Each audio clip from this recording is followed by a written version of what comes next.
everybody. Hit that like. I keep a seat where the light won't reach. Whisper low so it sounds like peace. Lay your head, let the ceiling spin. You don't have to begin again. I've been here where the air goes thin. Saw what happens when you try to win. Better stay where the walls don't move. Nothing left that you have to prove. I don't push, I pull you close till you forget what you wanted most. It's just the way of the world. Down in the dirt where the flowers bloom. It's just the way of the world. You'll feel the power of an empty room. It's just the way of the world. Just wait a moment and we'll start again. You are the enemy of my friend, my friend. All right, we're going to get an earlier start than normal because I just came off Steph's show. But let me check, make sure we're up on all of our channels, and we'll be ready to go. Show you what I know. Every spark only burns you out. Every dream just a longer Substack's good, YouTube's up. Insta, we're all right? All right, I think so. Give your hunger another name. Call it calm, call it letting go. Call it all that you'll never know. If you don't raise, you don't fall apart. That's the safest way to break up. What's up, Liberal Dan? It's just the way of the world. All right. Down in the torrent of All right, before I jump straight in, welcome to the show, everybody. Hope you enjoyed me on Stephanie Miller this morning. I'm going to jump straight in with our first guest. Corey Amex is waiting in the wings. Welcome, sir, and thank you for being with us this fine morning. You and I were talking before the show began. We're going to jump straight into the kind of conversation about these things because there has never been a time, I think, in American history, and hit the like, share the show, all that stuff, kids, where the macro and the micro economically and in terms of foreign and domestic policy has been so smashed together, where the impact of the Iran war and that kind of stuff is so fundamentally affecting people's pocketbooks here at home in a very direct way. And you and I were talking a little bit about like the data center debate in Indiana, and this idea that I'm curious, amongst other things, is Trump is saying that there are these car plants being built everywhere, and Indiana's, got more of them than anybody else. And I'm like, I've looked them up. I don't see any. I mean, I see a little bit of like expansion for other models because they're closing down future projected factory expansion, which is not an expansion. It's just folding the work into a smaller space and calling it that. But man, welcome. Good to see you. Just starting there, what's the state of Indiana politics right now going into the midterms about this, and how is the electorate and the consumer doing there? Well, thanks for having me again. I greatly appreciate it. Yeah. Excuse me, I'm fighting a cold. Don't fight it. Lean into it, man. Don't fight it. Just lean into it. Yeah. It's going to give me that raspy Mellencamp voice. All right. Fitting since he's from Indiana. So Indiana's struggling. Be honest. I spent the last year and a half campaigning for Congress. Unfortunately, I came in second in the primary, so I didn't win my primary. But I got to talk to, I knocked on over 23,000 doors. So I got to talk to a lot of people on both sides of the aisle, and people are struggling. I mean, they are struggling to afford life as it is: rent, healthcare, food, their car payments. And, Trump saying that there's more jobs in Indiana is where that's right. That would be my question. Where? Yeah, it's absurd. Like it gets to a point. Look, I get bravado, and I get kind of the rah-rah mentality that has sustained him for quite some time. Obviously, he's been able to BS cheerleader himself through a bunch of these things. But at some point, you run out of runway on that nonsense, and even your supporters start to recognize this has been BS the whole time. And I think Agreed. that explains his numbers right now. 67% unfavorable rating right now. Like that far underwater. That is the absolute bare bottom of MAGA holding on. Maybe not even about him and what he's doing and their belief in him, but their own ego at a certain point where they're like, if I admit I was this wrong, it reflects on me. So I just got to hang in there and hope this is a self-correcting mechanism, I guess. Yeah, I would agree. I'd say that a lot of people that I talk to, especially that were on the right, they feel the same way. They're tired of the BS. They Mm-hmm. want a government that's going to work for them. So, you know, if what was your primary thing that you were pushing, in your primary fight, and that you would have focused on had you made it into the general and into office? And what were people's responses to those particular talking points? Was your main opponent running on a similar kind of idea? I mean, is there a So groundswell around certain things? I'm curious. sure. Cindy Worth is the opponent that beat me. Dr. Cindy Worth, fantastic lady. She's Mm-hmm. ran in the past and unfortunately wasn't able to beat the incumbent. But this is her third time at it, and hopefully we're hoping in this fall that she'll be able to do that. Our platforms were similar. My main focus was raising wages and healthcare. For Mm-hmm. me, and I still want to see the minimum wage go to $25 an hour. It made me feel really good when I saw some in Congress. They just put through a bill that they're discussing on raising the wages to Mm-hmm. $25 an hour, and it's a phased-in approach. I think we need to protect small businesses because if we don't, that's going to break them. Even if you phase it in, we need to give them some wage offset credits and payroll tax credits to protect them and take Mm-hmm. those credits away from the large corporations like Walmart and Amazon Mm-hmm. that are frankly not paying a livable wage. They're paying Mm-hmm. welfare wages and not even giving people full-time hours. Well, never mind the fact that Donald Trump is going to give a waiver to people who are using undocumented immigrants for work. Right. So they're going to be on the Trust Me Bro system, and those people will still get paid illegally under the table. It's just that they're not going to raid the place. We don't want to interrupt the flow of that. So again, how does a business when that raise goes to $25 compete where the stark difference in undocumented wages that Trump is again tacitly allowing creates an incentive to do as much of this as possible. And he's extended it to both hospitality, which is, hotels and casinos and his buddies in that Mhm. industry.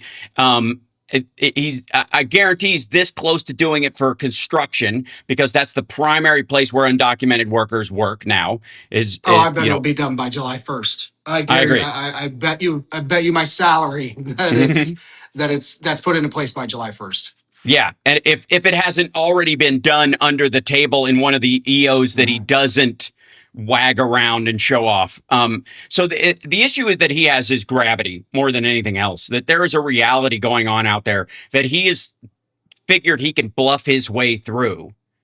And you can't bluff your. I mean, his own health has been a big question lately. Like the bruises on both of his hands, the scabbiness Yeah. of the other hand, his obviously forgetting words. He's got some form of prefrontal cortex damage, either through his drug use or dementia or both. He was never a healthy guy, never exercised in any real sense. He's huffing and puffing after 5 stairs. He's an old man on top of the fact that he's never been particularly good at taking care of himself. He's confronting the gravity of healthcare and the necessity. He just has Walter Reed to take care of that for him. Right. And so he's benefiting from government healthcare and the best healthcare that can be brought to him.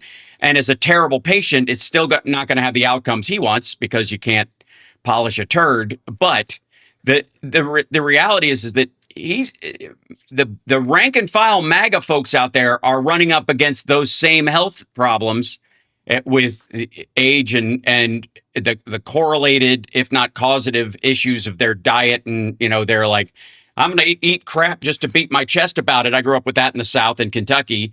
The almost eating garbage out of spite, drinking Mountain Dew because they tell you not to. That kind of stuff is a part of it. And they're heading in the exact same direction, but they don't have that safety net of Walter Reed. They're just going to fall through the cracks, and he just doesn't care. As a matter of fact, it seems more and more there's a big chunk of maggots that, especially in Congress and in the Senate, that kind of are hoping for it, looking at it from what I think Carlin called passive eugenics. Just let them, if they're not going to save themselves, just let them die. Why are we bothering? And there's so much of that. It's sad. And I don't know how many maggots are still bought into that, but door to door, you said 23,000 doors you knocked on. Yeah. Was there a hostility when you came across what would effectively be a MAGA voter, or were they more open than they might have been? Was your opening pitch?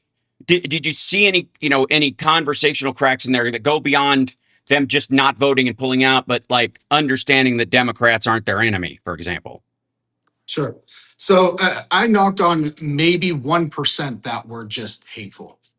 The rest, some were very stern. They appreciated me knocking. They thanked me. They said even though they weren't going to vote for me, they've never seen somebody knock on their door that was running for office. So they thanked me for even doing that, which was nice to have at Yeah. least that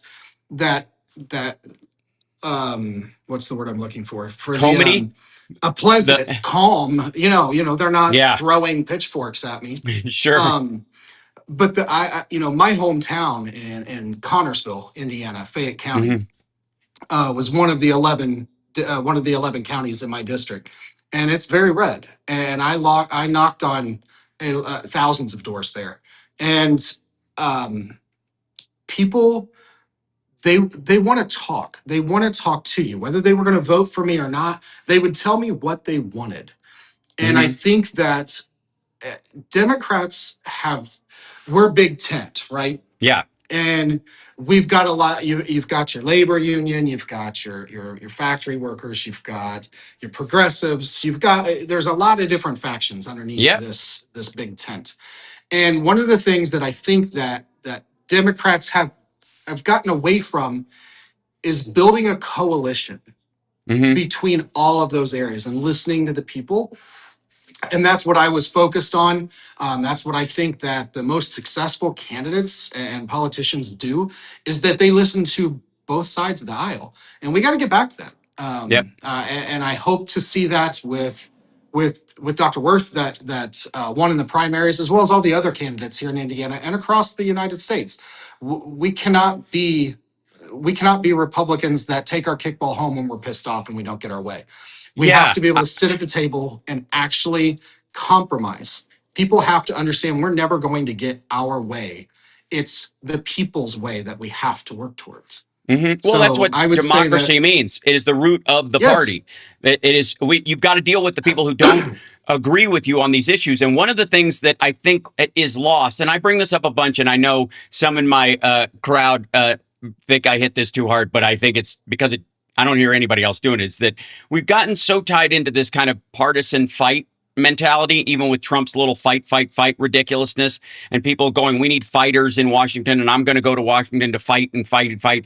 The reality is we set up democracy to stop the fighting. We used to decide how policy would go through might makes right. Fighters go, and it can only really win when they're in the majority position. Honest to God, if you're a fighter in the minority, you're not convincing anybody. You're just a loud, noisy machine that they can dismiss outright. And if you're in the majority and you still need to have buy-in from the other side of the aisle and the citizens that they represent, a fighter in that situation doesn't help either. You need somebody who is a good salesman at the very least, but can debate and argue at worst, I would say. But the fighting aspect of it, I think, has driven this, people into, opposing camps, when in reality, the legislating, I use this analogy all the time, but there's never been a prize fight where the referee said touch gloves and come out legislating, and then as soon as they rang the bell, they set out two desks and an agenda for the day. Well, they will work out the fiscal responsibility of both boxers over the next 24 months or 3 years. It's an absurd analogy that people use, but unfortunately it has legs. And what they mean when they say fight is stand for and not bend if they don't have to, and not give ground they don't have to. And that's, I think, understandable. But it's also born out of this idea, I suppose, that you're giving ground you don't have to because we're convinced that our way is the right way, and that the other person, if they don't know this, is stupid or evil. These are your two choices. If this person is so Right. dumb they can't hear what I'm saying because I say it in my own jargon. Why don't they hear me? Because they must be dumb. Or if they don't want this, it's because they're evil. And that ends the conversation right there. Nobody negotiates with someone who's evil. It's just, and if you try, suddenly you're the villain. This person, that's where Democrats find themselves sometimes, is they're Yeah. trying to negotiate with someone I see as evil, when in reality, that person represents a district of people and they've got a say. So that's the fighting part, I think, gets thrown out the window and ultimately is an analogy that will hurt your own side more than anything else. So I agree. in talking to people, it doesn't mean you have to acquiesce or join in with their side. I think that's an odd assumption too. I think it's like the Fetterman reflex, where people are like, where he jumps on stuff that he doesn't need to champion, and it feels like an unforced error. And that's how people view negotiation and and comity in the Senate, and Fairmont, my colleague from the state that I think sucks, that lives next door, and we hate their baseball team. That right? That and from Indiana, Kentucky, Ohio. Oh yeah, that's a Yeah. real thing here. Oh yeah. It's like it's Hatfields and McCoys basically are the Yes. teams that play. So in that, how do you see that? Us bringing, I don't know. Maybe this is a my own burden to deal with, but in trying to infuse that into the conversation as we convince people, like the red voters that in the district you're talking about, that we're not their enemy and that they need health care and mortgage help and debt help, and they need clean water and clean air just like everybody else, and that electric cars aren't the enemy, that windmills and immigrants aren't enough of a reason to shoot yourself in the foot, right? Right. I think I ran into that a lot, and Yeah. how I diffuse those situations was literally focusing. I'd be honest and blunt with them, sometimes unapologetically blunt, Hmm. that we're not talking about culture war issues. We need to talk about what's happening right now. What is the state of your grocery bill? Are you Hmm. putting food back on the table? Are you Hmm. making enough money? Are you Hmm. able to go to the doctor? And it's focusing on the general economic issues that are affecting us every day. Republicans and Democrats alike do a great job at distracting people with bells and whistles of Hmm. things. And I think that getting to the nitty gritty of what's happening in our state, in our district, or in your town, depending on which political position you're running after, is what's important. We can sit and argue. It's kind of like when the data center, the arguments come up. Hmm. People are complaining about using AI. I tell them, we're not going to stop using AI. This is it's almost like complaining about the automobile when it first came out. We have to regulate it. We needed to regulate it, and we needed to come up with EPA laws and emissions laws, things like that.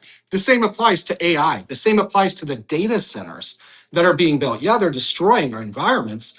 That doesn't mean we stop using AI. It means we now need to regulate AI, and we need to regulate the data centers so Hmm. that they're not pumping crap back into our environment, or draining the water tables, or using as much power as an entire city. Hmm. Those are the things that we need to look at. So the same applies with talking to people day to day. Is we got to focus on the problem, the real problem.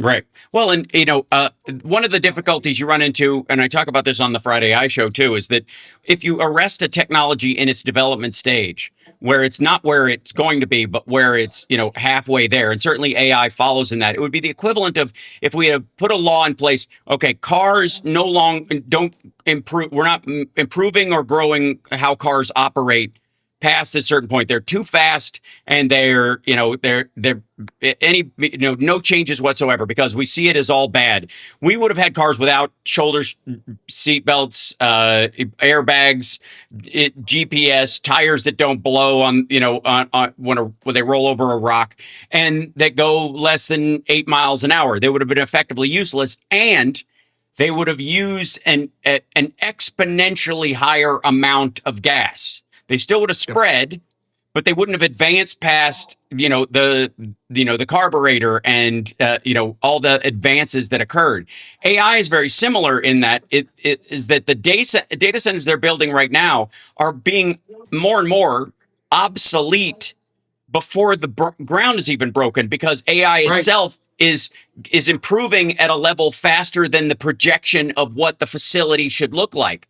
And Mhm. ultimately, if you want to look at a dumb investment, Elon Musk's XAI in Memphis is a great example. It is a Yep. trailer park of of methane generators keeping this thing afloat, because if they commit to building some sort of big power plant, they're going to have to dismantle it, or that will be the only purpose for the place when it's no longer necessary as a data center. It's Right. going to be a place where people store their photos in the cloud.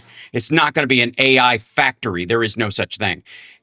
In Indiana, like manufacturing and farming, I think, are the two things that most people think of. They think more of Indiana as a Yeah. farming state, but there's a huge wind industry there as well, right? Yeah. There's Up in yeah, the northern Indiana.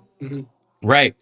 And that translates to the rest of the state as part of its renewables approach, and it benefits everybody in the grid in Indiana, anyways, and to some degree, I guess, the surrounding states, depending on where the lines go. Um, what what's taken the biggest hit in terms of industry and farming in the state over the last little bit? I think farmers are really taking the hit right now, especially when you've got a lot of the with the Strait of Hormuz. I never can pronounce that one correctly. You did just fine. If I remember, it was a lot of the I think it's pesticides.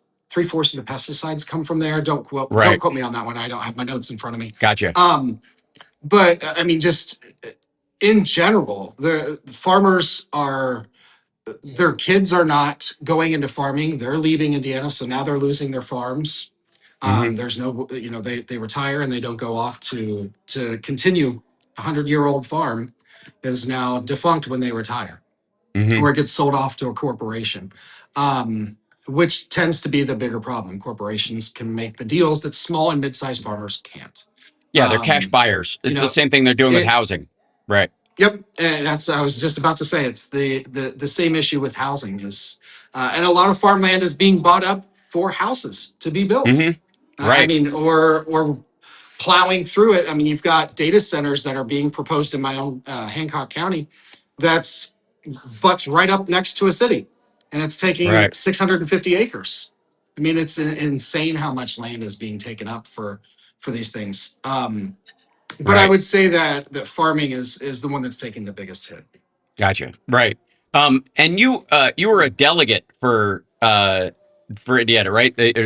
For I the am a state yeah, delegate. yeah, you're a Yeah, state delegate, right? So I guess the other big question that a lot of people have is voter access, and that like yeah, every time you turn around, the House is passing a new version of the Save Act, which will die in the Senate because it's absurd, and you can't pass it through reconciliation because it adds money to the debt. So they're not going to be, because it's a new regulation. I've said for a long time, you could salvage this bill pretty easily if you just guaranteed everybody an ID. That if that there's a federal ID that everybody gets, that can't be taken away, that you can use for everything that you need, and especially voting, to guarantee your right, and it doesn't, as an American citizen, cost you a dime. And anybody who is elderly or is homebound or any of that stuff who needs one, there would be satellite government employees who would come out, check your documents, help you get things in order so you could get your proper ID, a real ID, for everyone. And it's not state related, so they can't take it away for traffic tickets and like they do in the South to try and lower the black vote, which they did for years.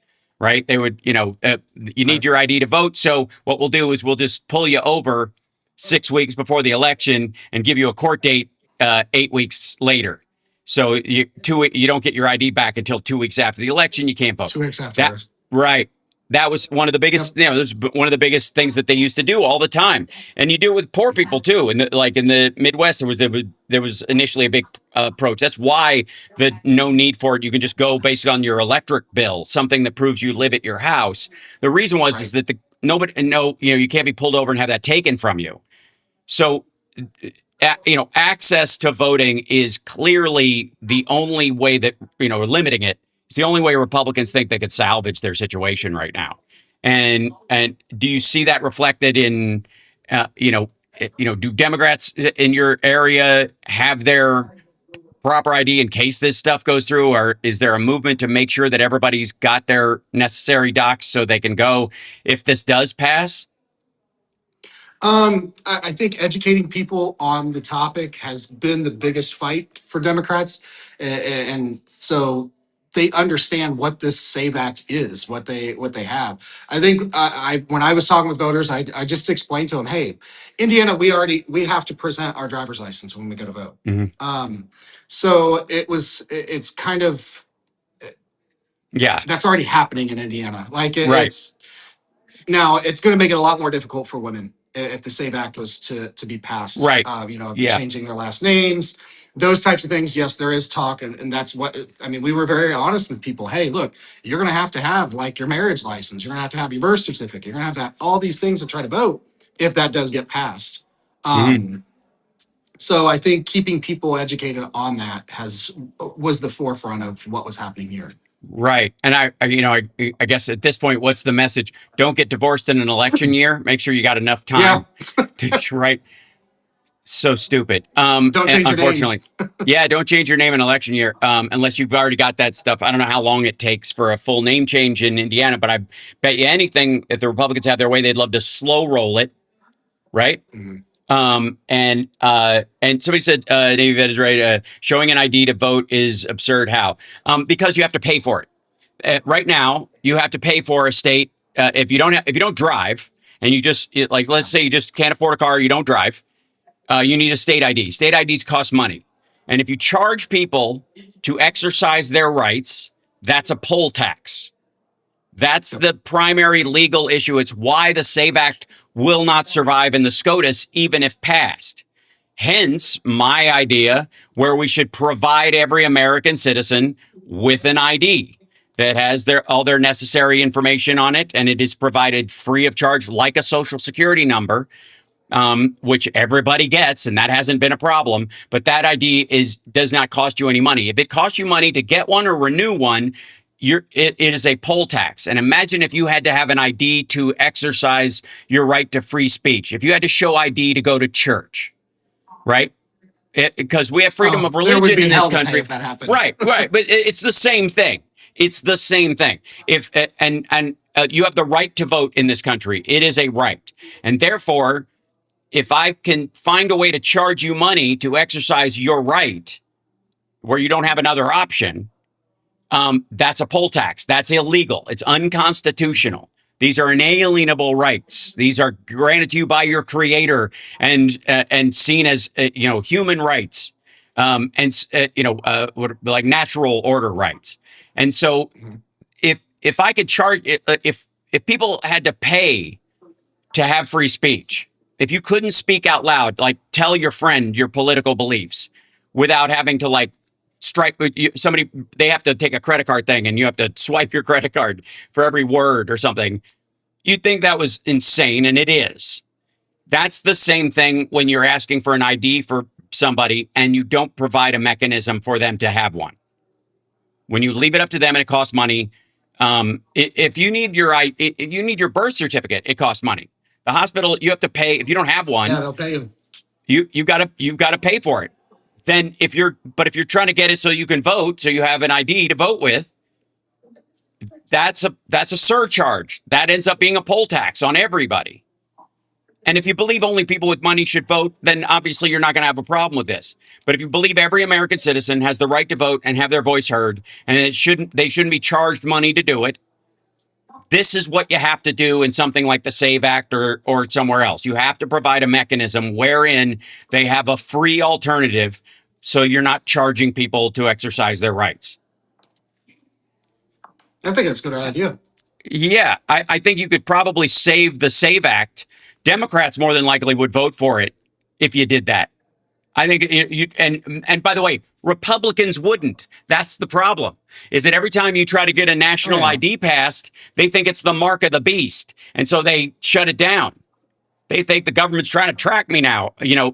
That's also a factor. I'm curious about this in Indiana. Indiana obviously has to do the real ID like every other state. yep, There's been a lot of reticence amongst the general maggotry against getting a real ID because they have these bizarre QAnon-esque religious, you know, digital ID, mark of the beast arguments against it. So they might not have the proper ID if this thing gets passed anyways. that would be a benefit though.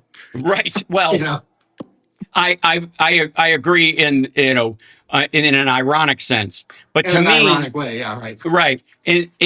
But to me, the minute people stop like involving themselves in the electoral process, they stop voting, that's when it becomes dangerous.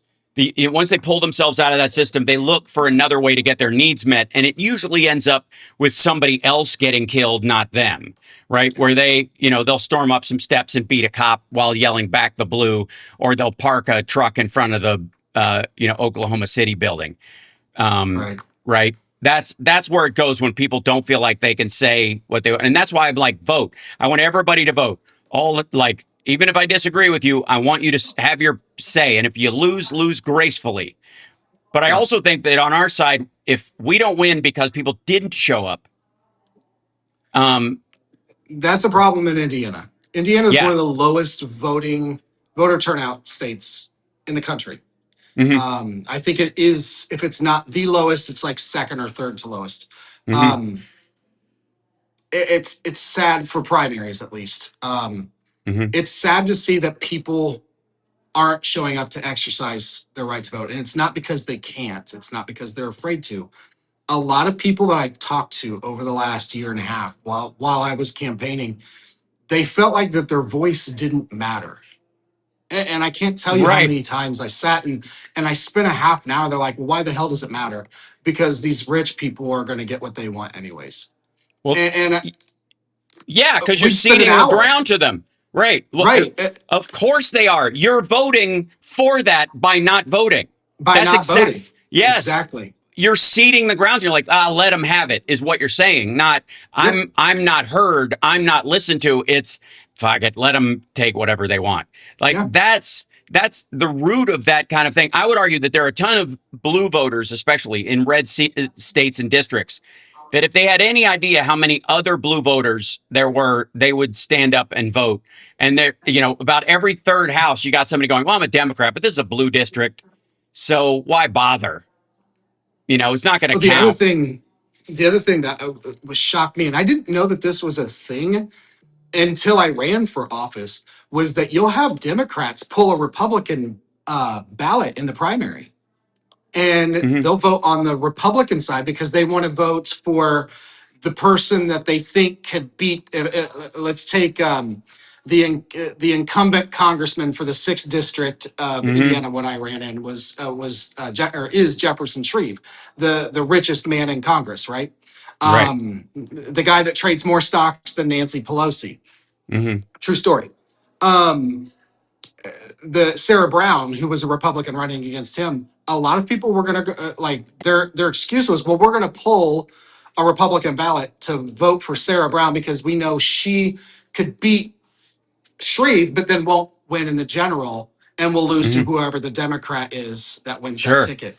And I didn't know that that was a thing. I never thought about Oh, that, yeah. There's a big part of that in the until people told maggotry. me that. What maggots ended up doing this with trying to do that to a more extreme Republican, that they wanted to get a more extreme Republican in this district, and they couldn't because if that person was extreme and they were running against a normal Democrat, they would lose. So they would go over and Hmm. they would vote for the extremist Democrat in the primary to either raise them up to damage the person that their candidate would be running against, or swap them out for an AOC works great in a New York district, but not in a Texas Not in district. Indiana. Right, not in Indiana, exactly. And so they knew this. So if that person becomes the ascended Democrat, whoever the Republican's going to be, they'll just have to go, "I'm America first," and they'll win based on that. And so they would shoe in, they would beat the what quote unquote normal Republican in the primary with an extreme candidate that under normal circumstances would have no shot of winning a general by manipulating the other side's general Yeah. election in that regard. Right. Yeah. So the question, I guess, is how do we convince people? Because I've had this other issue. Okay, there we go. Andrew's in the background. He'll be with us in just a few minutes. But Awesome. I, I over the Democrats, I've had this issue with, the lesser of two evils argument that's happened for a long time that's gotten us into the position that we are in, which is, because I think there's a huge drop off in evil between, Donald Trump and Joe Biden and Harris that so is to be absurd. There is no Right. way Harris was going to topple Venezuela and Iran in her first year in office and attempt any of this nonsense. Wasn't going to create tariff chaos just to feather her own nest. It's so stupid that she wouldn't even meet with Netanyahu in private. She's like, if we're going to meet in public so you can see what's being said and to me and people can see what I'm saying to you. Right. Meanwhile, Donald Trump was meeting in private with him at Mar-a-Lago. Where did the protesters show up? They showed up at the DNC. They weren't outside Mar-a-Lago. That was our issue. That's our problem. And on top of that, there is this belief that if you're in a red district, I must be alone here because I'd vote for a normal Democrat if there was one, but I don't know who's running and blah, blah, because my vote's never counted before. So you just acquiesce that ground to them.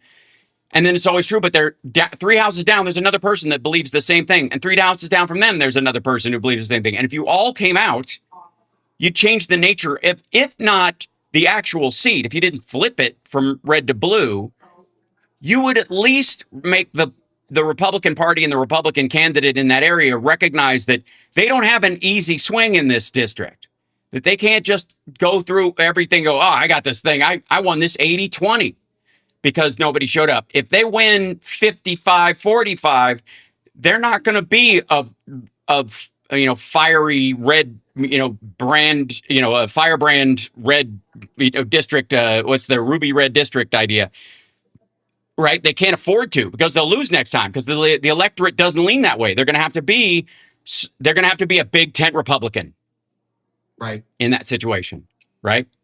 So how do how do we let Democrats know this and exercise that power besides me just telling them well, if you're not going to vote, you might as well just go to Arlington and pee on every grave there because that's what these people died for. And you're just throwing that out the window. It's gross. I think continuing to have the conversation, Hal. I think just having this conversation and repeating it over and over again is helping. We grew up, you and I are close to the exact same age, and we grew up in an era where you don't talk about politics or religion at the table, right? Or at work. Yeah. And we've got to get out of those habits where you do talk about it. And we got to be able to have a civil, intellectual conversation, not two people bitching and screaming at each other, Right. or performative outrage on social media. I think social media, that would be. You asked me earlier, what's one thing that set me apart from my opponents? It is that I had drafted some legislation that targeted social media, targeted attacking bot farms and propaganda networks or manipulation as service providers. I think that Democrats need to understand, and just people. I'm not even going to say Democrats. I'm going to say people. That what you see online is oftentimes manipulated. It is 1,000 times manipulated, where it's one person operating 1,000 different accounts to amplify one message, and we got to be able to fight that too. Yeah, clearly, AI slop has created a situation where I think people are totally distrustful of what they're seeing. So, there is an upside to the gullibility factor that we initially had to deal with on that all you had to do was push around a tweet that said Obama wasn't born in the United States, and it took fire and went everywhere because everybody Right. it was credulous about the whole thing. Whereas now nobody believes anything that they see unless they want to already. So it doesn't have the same rolling impact it might have had where it's convincing people, Right. because no, and even on the right, look at the conspiratorial mindset of the right wing around everything from Trump's own assassination, like has been called into question by the very people who are, after looking the Epstein memo that came out where there's nothing to see Yeah. here and he killed himself and yeah, yada, yada, yada. And then Charlie Kirk's murder, which, apparently the FBI is trying to hide the real truth behind it. Never mind the fact that Trump's replacement of the replacement he initially put in is the guy running things. So clearly Right. fish rots from the head. So what are you even saying?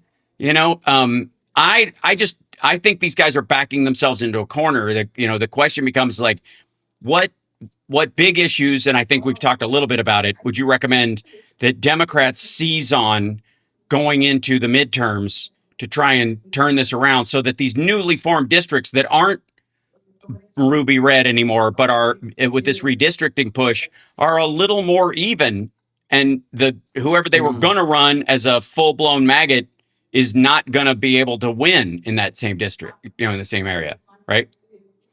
I think that focusing on the pains of the people, the economic issues, not the culture war issues, Mm-hmm. not the, Right. we need to focus on I would say the primary things would be the wages, the creating a livable wage, healthcare. There's your two priorities, and then housing. Those three things are the three things that I've heard from every household that I spoke to, regardless of Right. what side of the aisle they were. Sure. Those are things we need to focus on. Right. Agreed. So besides, again, a tiered system of minimum wage, and I don't know what the minimum wage in Indiana is off the top of my head. It's federal But minimum wage is still 7.25. That's right. But federal minimum wage since yeah, 2009. right, but a lot of states have switched out, and then there's been this chase between some states to make sure that they don't lose employees. Missouri ran this thing like Kansas raised theirs, and Missouri got all mad because people were, you could just drive across the border, Kansas City, Missouri to Kansas City, Kansas, and get a better job, and it's a commute. It's Right. 18 feet to a better job, and it helped the state a lot. And so they ended up raising their own in Missouri, I believe, to try to chase that. And that's one of the ways these end up happening. Besides a federal one, which again is a goal, and I think a laudable one, it's the least.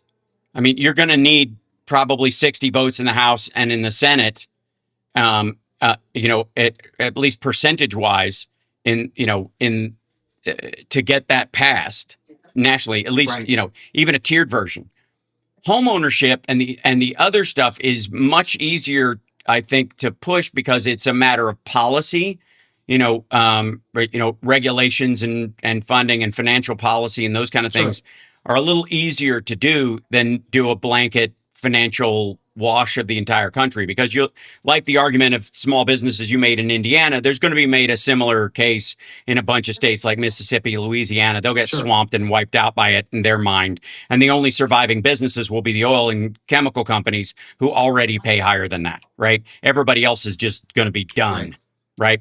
And maybe it's a way that Mississippi siphons money off from the oil companies because, the cost of living in those areas to those workers goes up, right? Maybe that's the way you sell it to them. I don't know, but it's going to be a hard one to get passed nationally. But there are certainly areas where, the work and even inflation seems like out of the hands of, in a global market and a global economy, out of the hands of a lot of people. There's certainly policy you can do to not make it worse. And investment in farming and other resources in the United States has definitely got something there. So tax breaks and what have you.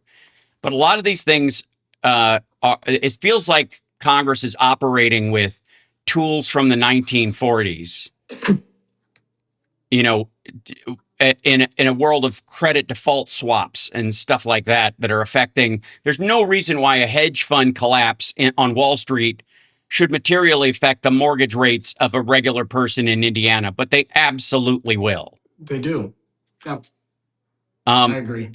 and I like where the Consumer Financial Protection Bureau was a great start from Elizabeth Warren. It is, obviously Trump and his buddies are trying to underfund it for a reason, but we're going to need something along those lines where there's a roundup effect.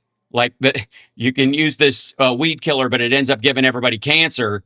There's a similar thing with like hedge funds. Like if you're going to leverage this much money, you're going to take $39 billion, leverage it to $1.4 trillion in trades, which translates to 6.5 trillion in leverage trades per day. Where if that 38 billion goes away, which is nothing in a $26 trillion economy, but it can have an impact on everybody, whether you're not a part of that hedge fund. It's like if there was a casino in town, nobody worked there, nobody in the neighborhood worked there. All the workers from out of state, all the gamblers are from out of state. And yet, if it goes under, the jobs disappear in a cascade across the city for some reason. It's that equivalent. Instead of like, I don't gamble, why should it affect me? But we're in a situation where it's so threaded in, and this is what Trump and his buddies and Bessent knows probably better than anyone else, and they're manipulating it. They're pump and dumping. So we're going to need, I think one of the other things that my point is the Democrats can run on is the accountability idea will have to be primarily investigations, public investigations of corruption during the Trump administration, and clear Absolutely. and right and making that point that they will be public. So if anybody thinks there's anything hinky going on in the background, or behind closed doors or whatever, like don't worry about it. You can watch it on C-SPAN. We're going to do it out in the Yep. open. Yep, absolutely. I've talked about it, and I get I get a little side eye from some folks, but I think we need a Nuremberg trials 2.0, Mm-hmm. and we need to hold every person from the Trump administration or that worked with the Trump administration Right. Well, accountable. It needs to be investigated. and it's going to have to be there's going to have to be a major case about the president himself and Yep. all of his manipulating the markets, all those kind of things, which clearly are not for national security. And there's going to have to be made a case around that so that any pardons he gives for people that were involved in the similar stuff with him will not get them out of it. Right. Well, look. I mean, when you look at, he got rid of Gary Gensler. Gary had stepped down, I think January of 2025, and he put in I think it's Patrick Alvey. Is that if I'm right? For security counsel or for the yeah, I can't think of the name. Yeah. Then Secretary of hold on. I can't even think of the title. Yeah. Yeah. It's the securities. That is head of the Securities and Exchange Commission, the SEC. Thank you, the SEC. God, there we go. That's right. He put his yes man in charge of that, so he can continue. I mean, look at the crypto pump and dumps that happen with the shit coins, the Melania shit coin and the Donald shit coin that he put through. And no, they did the same thing down in Venezuela, and it was the two other countries where they ran that same scheme for the new president. Oh, yeah. Well, I mean, all of those are, if you talk about data centers, the big thing in South America that Don Jr. and those guys are involved in is crypto, is setting up crypto farms, which effectively have the same environmental impact as a data center. Some cases worse because it's shittier tech. It's, they've got these, rows and rows of desktops with 4090s and 5090s in them, running equations all the time, submerged in water to keep them cool all the time. And just the amount of energy and waste is crap. I mean, you could argue that the AI boom happened largely because of the fact that crypto, the bottom went out, and so they had all these crypto farms, and now those things could crank out LLMs, and they've just shifted over to it. And again, that technology is shrinking. You can buy a crypto mining device that's this big on Amazon now, and it used to take a 5 row years of ago. Right. It was rows Yeah, and rows of PC mainframes and cracked up Xboxes with graphics cards thrown in rows and rows and rows. The similar thing is going to happen with these centers. The problem is going to be hmm, if there is an AI bubble, it's going to be in this construction wave that's going to end up being unnecessary. yeah, And they don't bring jobs to an area anyways. What is there going to be? One guy with a flashlight walking around to make sure there's nobody in there, trying to blow the place up, I guess, in yeah. theory. And even then he'll be replaced by a robot in a matter of weeks. Most of the big factories, the new factories in China that everybody talks about, are dark. There's no lights at all. The only time they turn the lights on is when people do a tour of the place. Yeah. No, hell, Because China just submerged a data center. It's the first wind powered submerged data center in the South China Sea. right, and it's going to cook fish for a mile in every Right. direction. What's it doing to bleaching the coral and the fisheries that are happening? Right. Who knows what's going to happen to the Well, marine they don't ecology around there? they don't care. I've spent a No, they decent amount don't. of time in China. They don't Exactly. care at all. They do not. And that'll be one of the kind of lessons going forward from us is that one of the downsides of course, were jobs losses and moving stuff to China, and that's always got to be a thing. Whenever you're outsourcing, you're going to undercut the strength of your own workers and all that kind of stuff. But on top of that, they use slave labor as well, and they don't. The environmental impact is something that they made a mockery of. It's a farce. Yeah. It's a farce. And so the sooner we deal with that, in the same way that, like, I think if we start moving towards electric cars in the United States, because we don't want to be involved in the oil trade anymore, because all it does is shore up the most awful people in the world and allow them play money to do awful things in the world. And resource capitalism is the problem. Invention is not a problem. You come up with a better mousetrap, nobody has a problem with that. Resource, if I'm born on top of the gold, that's a problem because Right. you've either got to kill me to take it or I can set whatever price I want and I control your life. And that's how Russia has operated. It's how China operated in terms of rare earths for a while. And it's certainly how the Middle East has operated and the royal families that have come out of there. You don't get this stuff unless you go through us. Is a terrible way to run your economy. And hopefully the demand destruction that we're seeing because of the price of oil right now will remind people why electric cars are a good idea. And we'll move more in that direction.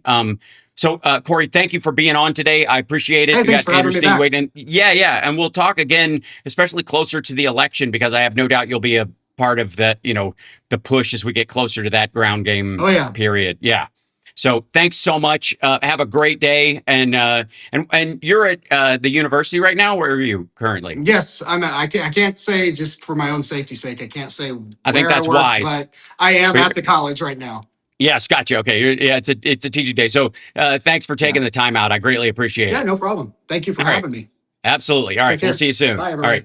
There he goes. Corey Amex, everybody. And I'm going to bring in Andrew Sneed in just a second.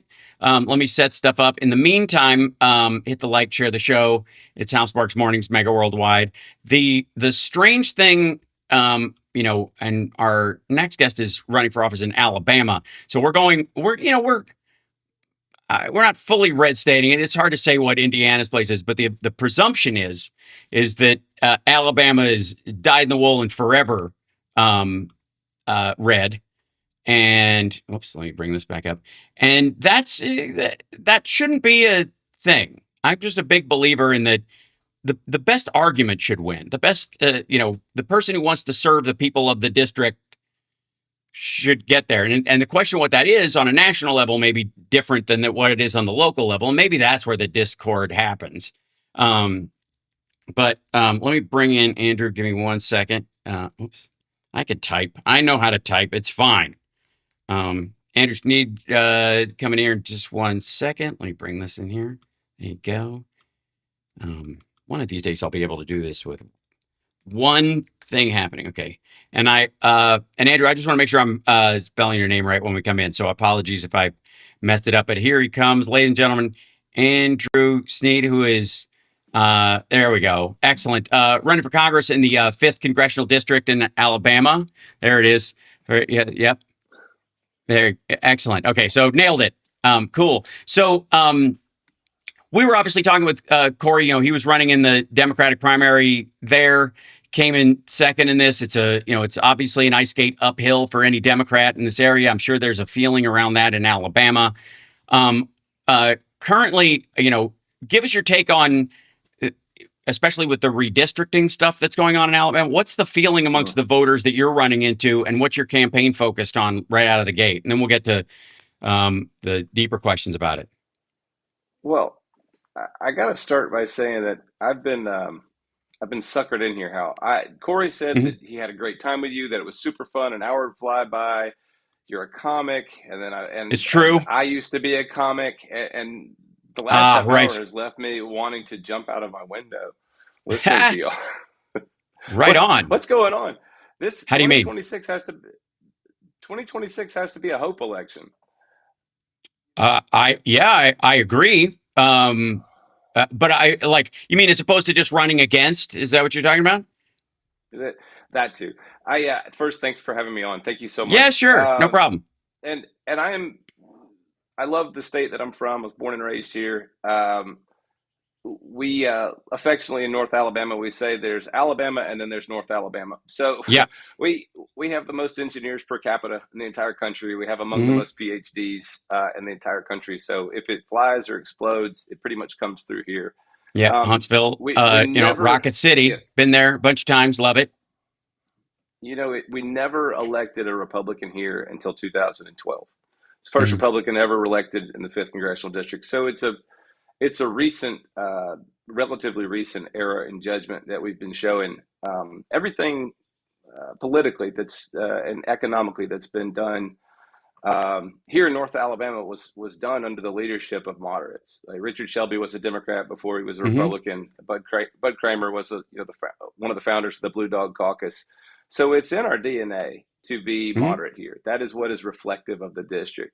And the last competitive congressional race we ran here was about 2018. Great candidate, and he lost by 10 points. So I Hmm. think this perception that North Alabama is, that Alabama is this forgotten land, certainly it is just as pertains to the fifth congressional district, not even sort of close. I mean, when we look at what happened in Marjorie Taylor Greene's district, and Sean Harris, who's an amazing candidate, just Hmm. swung that race 25 points. If we do half of that here, we're going to win. Right. So, it is, and this is a much more moderate district than that district. So, Hmm. all that to say, what were we talking about? No, I'm kidding. Yeah. Well, So, that it's got to be a hope election. That you got to start driving people towards what you can accomplish on their behalf. And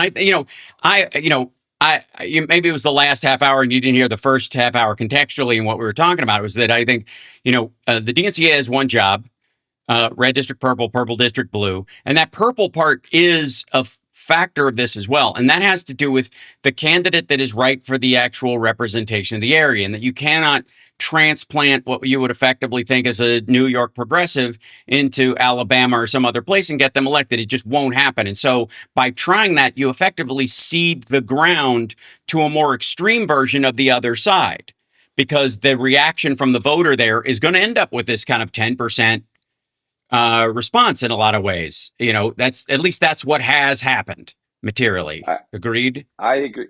I agree Yeah. with you. I think that our party, I say sometimes to folks, initial frustration until they hear me out, that Joe Hmm. Biden had as much to do with me running for Congress as Donald Trump. So not because they are in any way, shape, or form the same. They're not. Hmm. Joe Biden. Can you even imagine bipartisan infrastructure bills in this Right. in this world?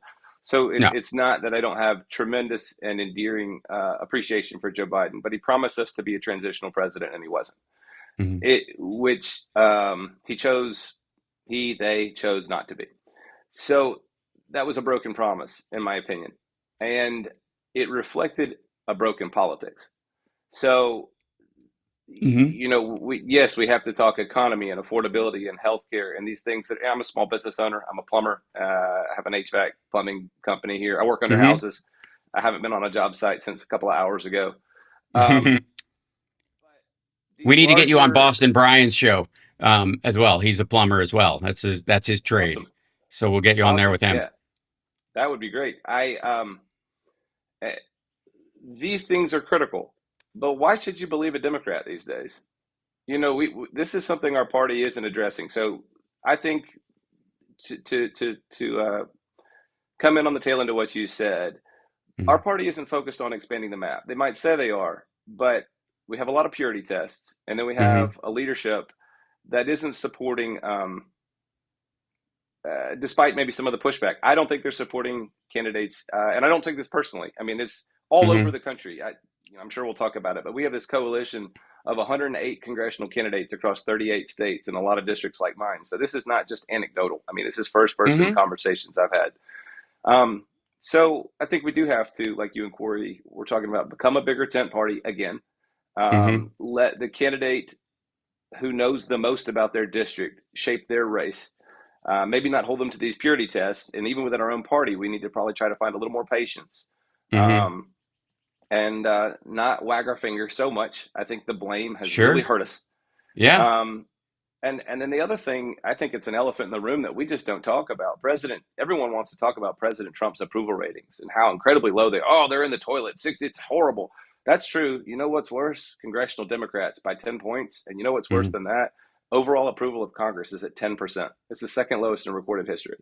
So show me something, right? We Sure. need candidates. Show me what you're going to do to re-earn my trust. And I think Mm-hmm. that there are all these amazing candidates. Not I think, I know there are incredible candidates all over the country.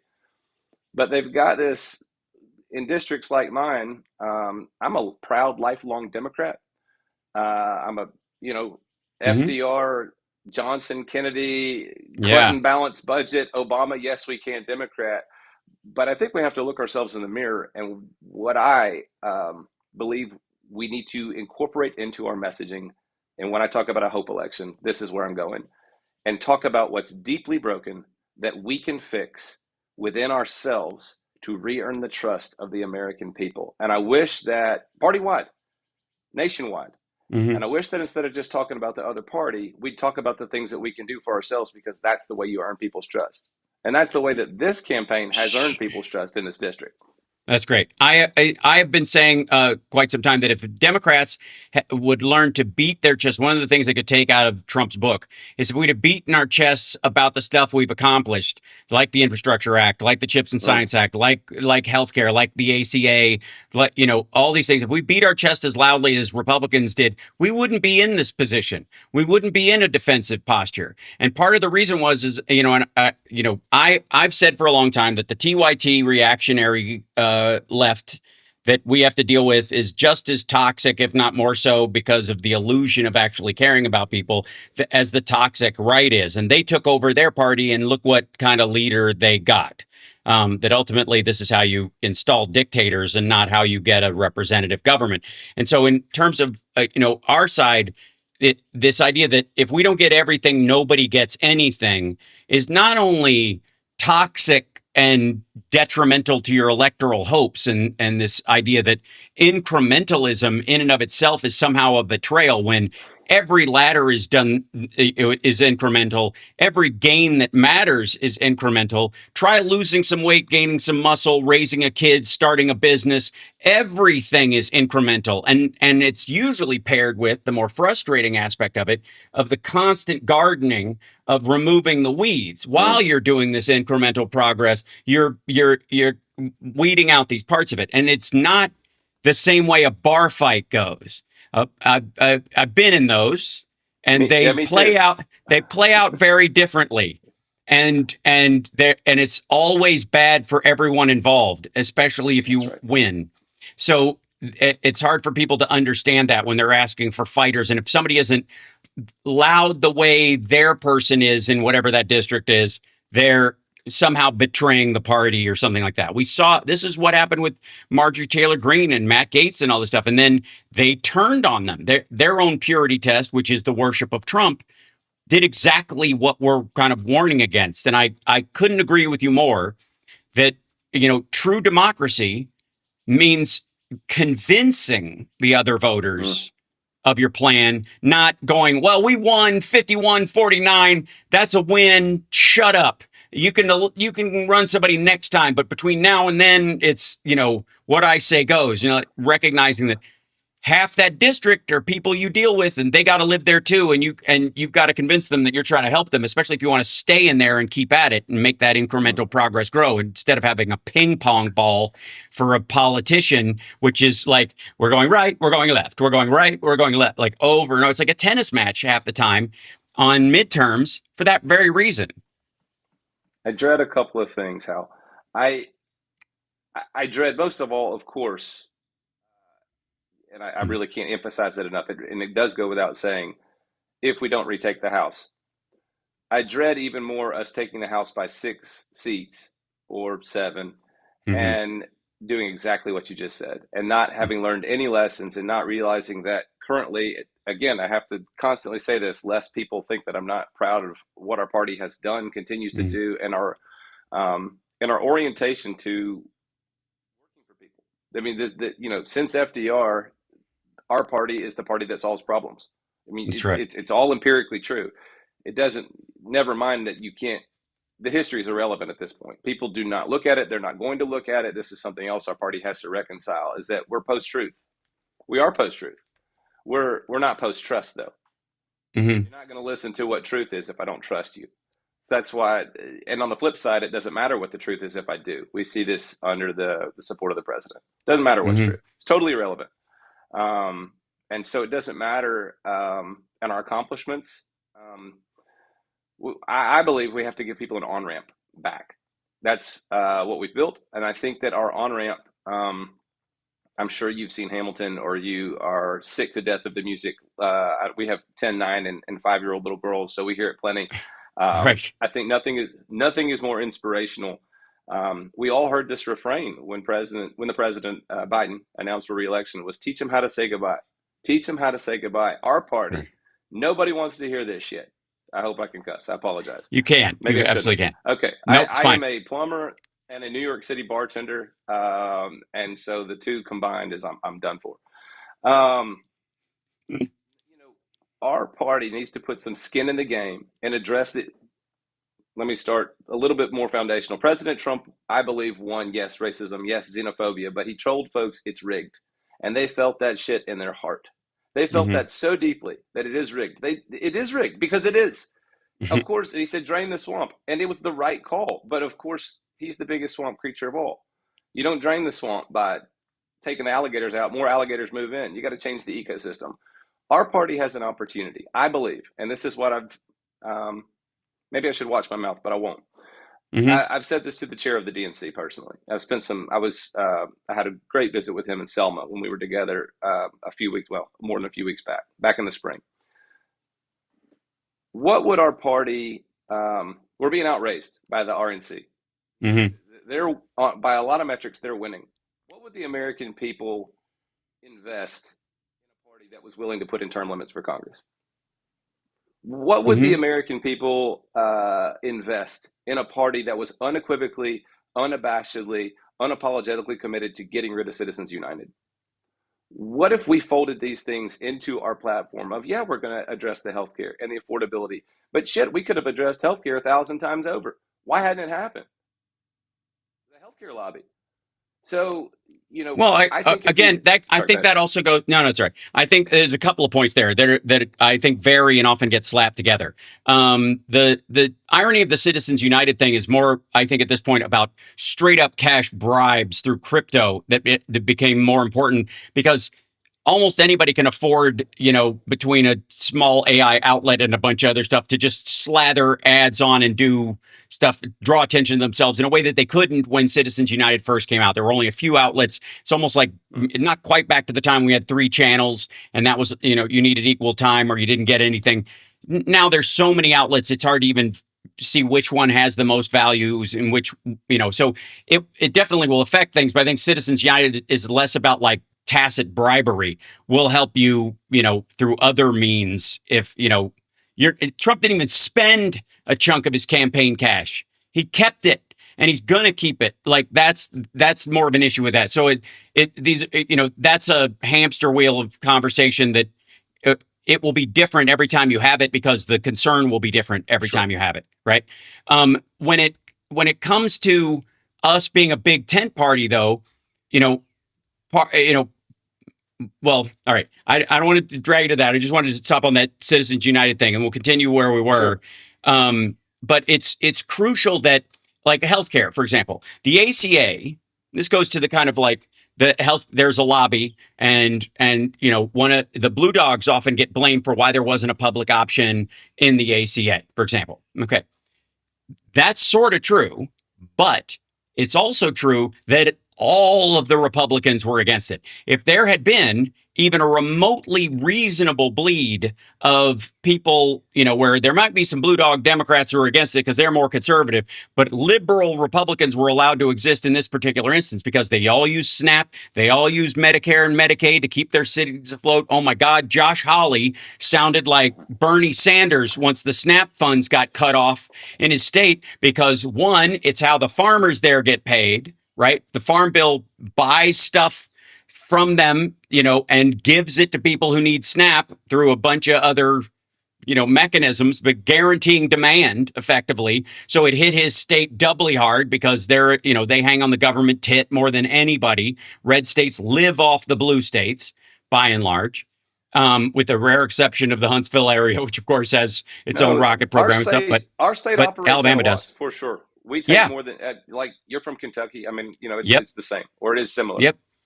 Right. So the issue with the ACA, for example, is that Democrats didn't beat their chest about the ACA, partly because there wasn't it didn't help as many people as they wanted. It wasn't going as far, but it was an amazing incremental step. And the problem is, if you don't beat your chest about the incremental steps you've accomplished, people will think not only that you're not going to have the political will or power to go further than that ever, Right. but also nobody gives a shit about the accomplishment that you made, so we can ditch that one too. And that's exactly what happened. The Trump administration thought the ACA was unpopular because we didn't beat our chest about it enough That's right.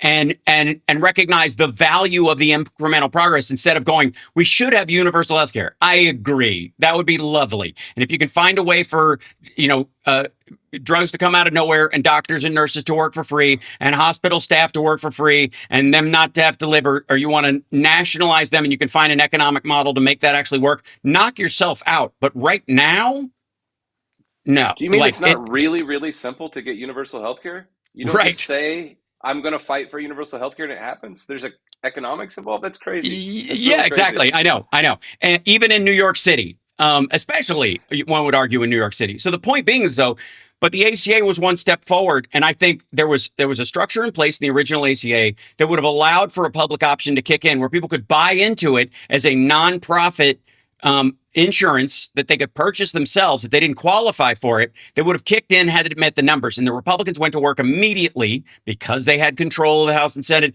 in committee, cutting the funding under it. And the budget that was going to come out of there, it was like, well, you can have this movement forward in the ACA, or you can have school lunches and non-toxic rivers and, remove the lead pipes. And they made us choose. And Democrats are always going to be, we're always going to lose the game of chicken because we give a shit about people's lives. We always are. The fighting is never going to win because you're going to have to be able to shoot the hostage. And Republicans will be willing to shoot the hostage every time. And we're not. So we've got to find another way of doing it. And incremental progress that everybody gets used to and appreciates, Social Security, Medicare, Medicaid.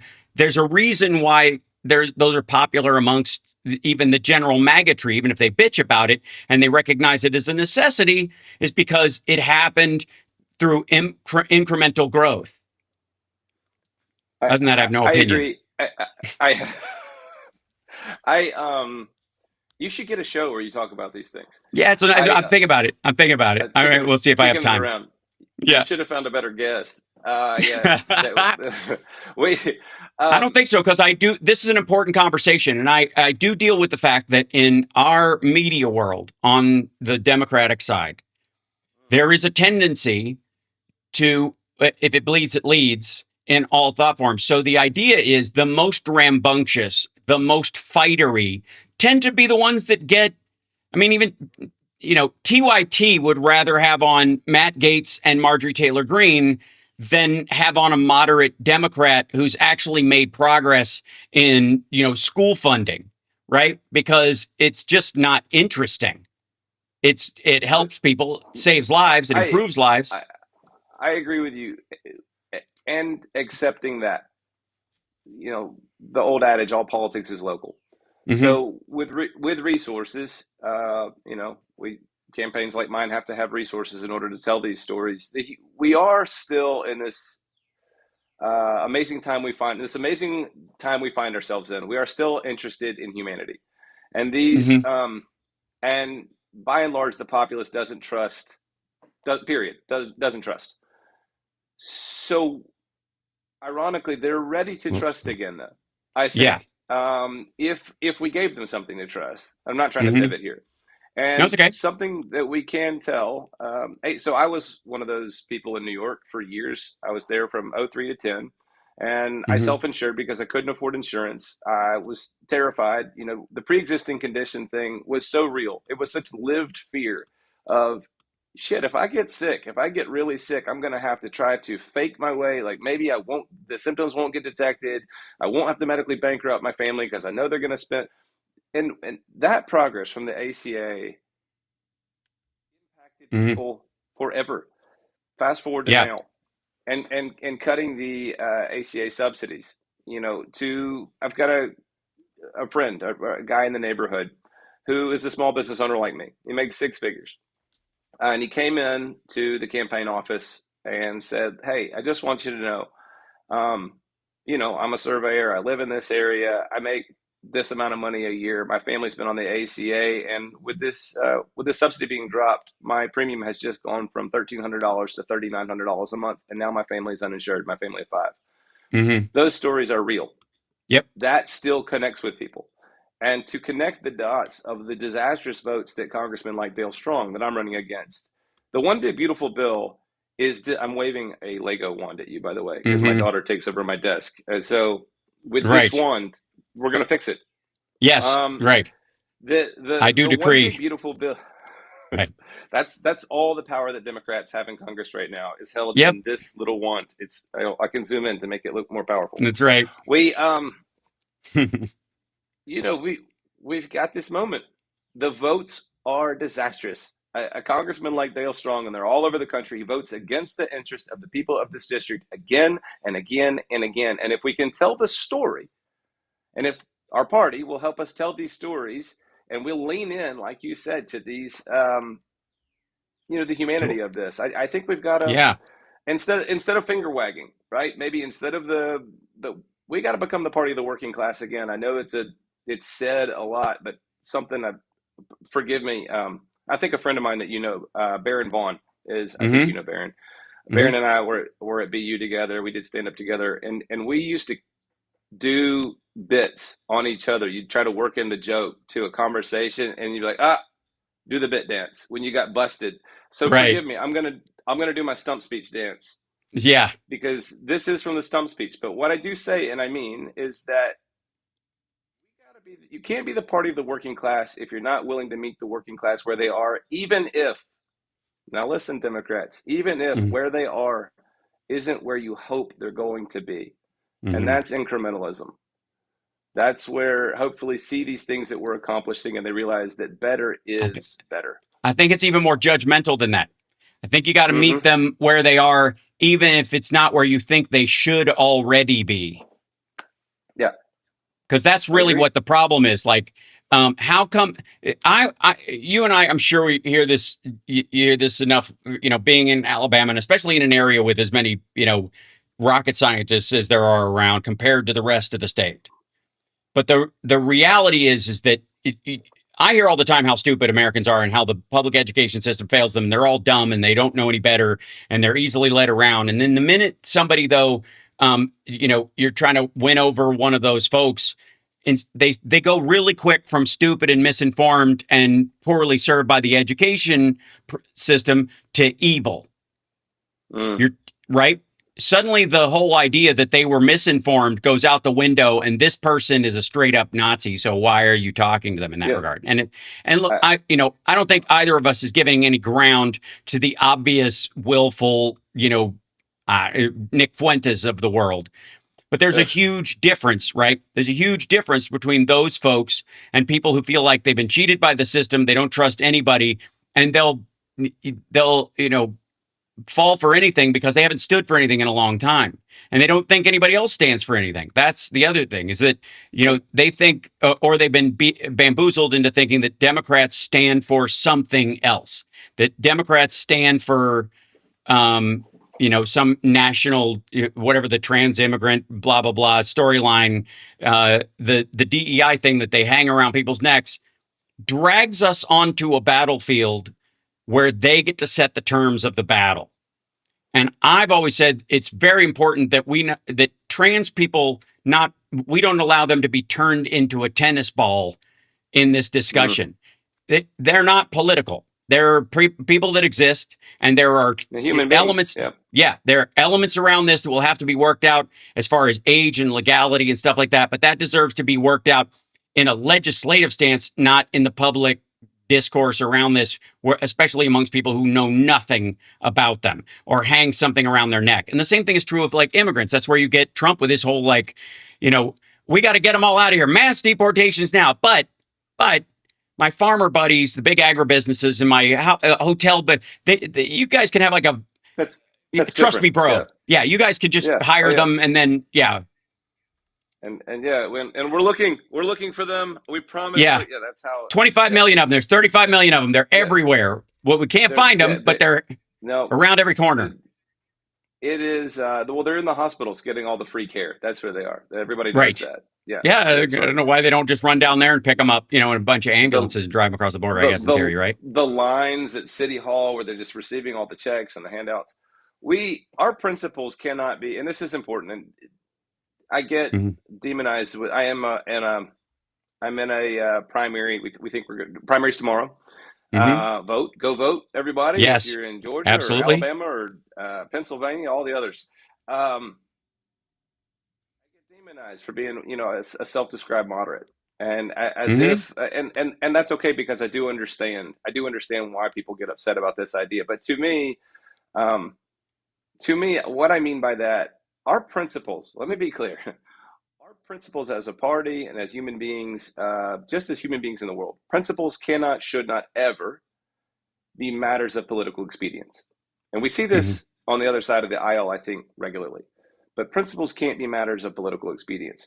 But there is a difference between our positions and our disposition. And our disposition of this hyperbolic, hand-wringing, the sky is falling always, and you are the devil if you don't see that. Empathy, and I know you know this. Yeah. Empathy is not just my empathy. Empathy is at least a two-way street, but maybe a circle. It's everybody's empathy. It's everybody's lived experience. And who are we to judge other people's generational trauma, their racism, their xenophobia, all those things? Those things are about fear. The opposite of love is not hate. The opposite of love is fear. And those are all fear-based responses. And I understand if people feel worn out and tired from generational hatred and fear. And then they want to dismiss it because it is irrational. But guess what? It's not irrational to those people. And those people are our neighbors.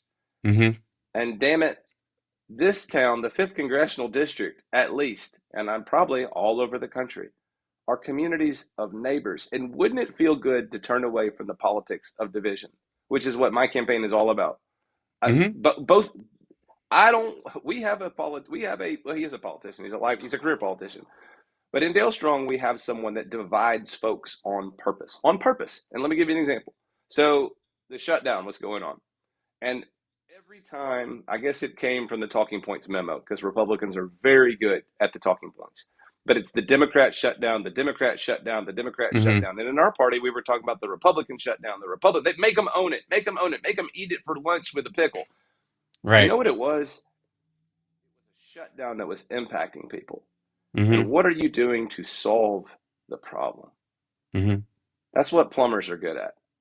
We're good at solving problems. Shit, something's broken. We should probably go put our hands in the crap, even if it's really tough, and fix it. That's what service is about. Like all plumbers, I have an acting degree.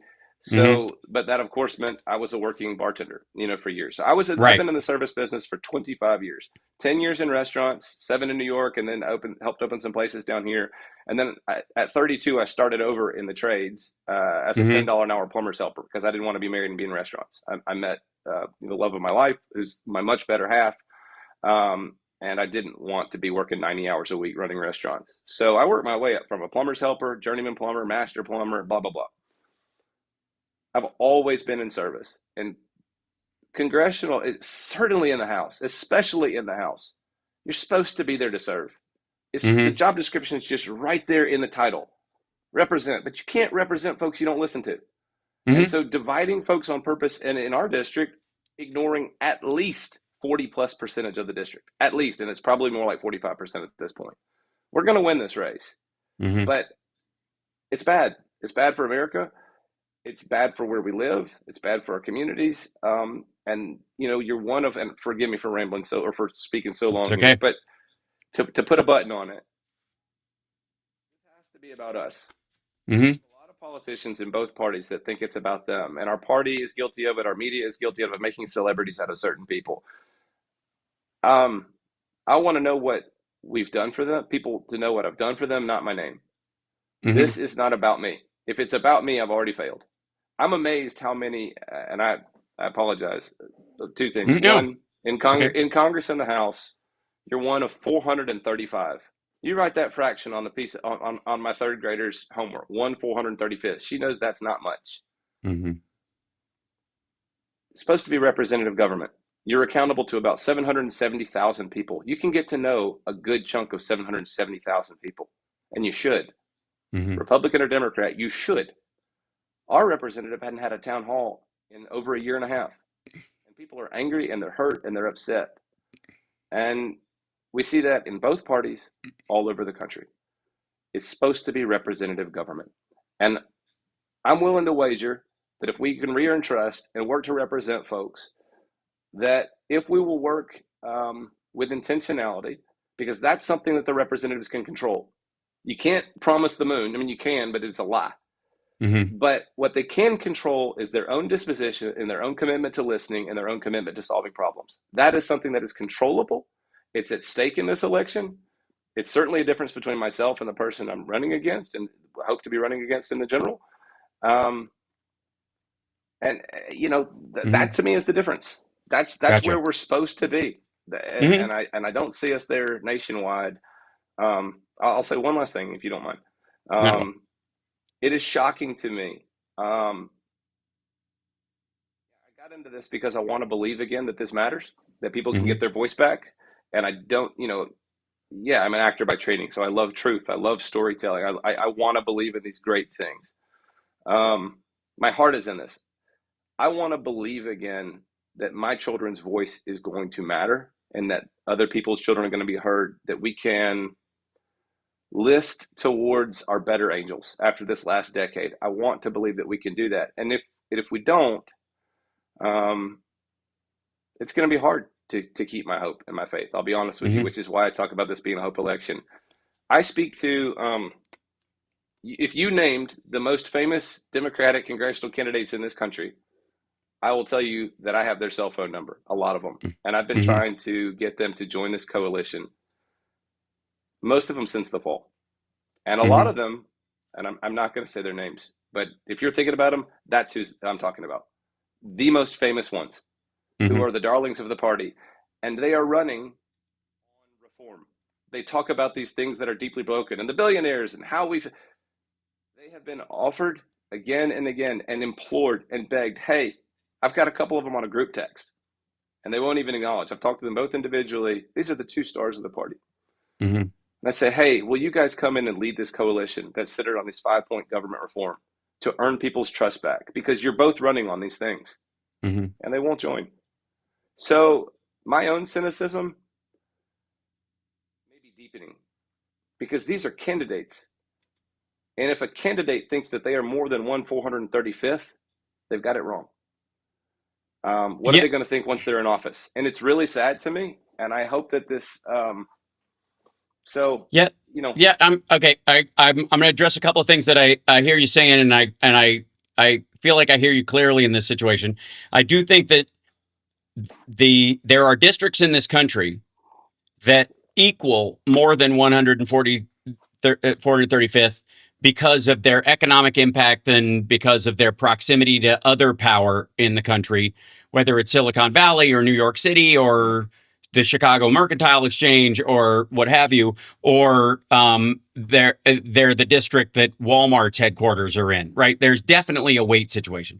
And then there's an imbalance aspect of that we'll see in people like Mitch McConnell, who eventually became the Senate Majority Leader in my original home state of Kentucky, which from a strategic standpoint, besides I guess having Fort Knox, which may or may not have value depending on what you believe it, doesn't earn its way into the top half of the producing states for the rest of the country and is often on the receiving end of a lot of federal assistance.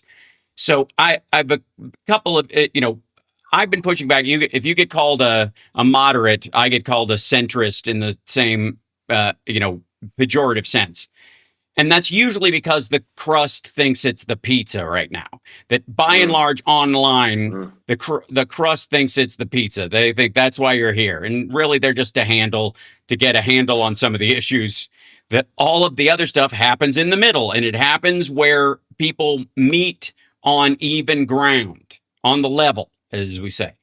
And so you have to be on the level with people. And on the level means is that as a 435th, of that group, so are they. Even if you're from New York, we've still got to represent the same number of human lives, of souls in our district. And mine, just because they don't produce as much because they live a different lifestyle, or they're in an agricultural or agribusiness or downwind district from a cancer cluster, which Alabama has its fair share of, doesn't make those lives any less valuable than Brooklyn or what have you, or Cupertino. And that's the conversation that I think continually needs to be had. The issue, though, is that you represent those folks. There is a belief, I think, in the crust of, which is again circular. This came out of the shoehorn theory, where there's a lot of like right and left wing overlap, a crossing of the streams, as it were, in politics. Where it's amazing how like the Jimmy Dores of the world were basically flouting Trump as the champion for Gaza, and that was enough to get people like just madness, just silliness. It's absurd. But there's this belief that how you handle things on Twitter, how you might pwn somebody in an argument or whatever, is how legislation happens. And it's the exact opposite is true. It is the exact opposite of how accomplishment occurs.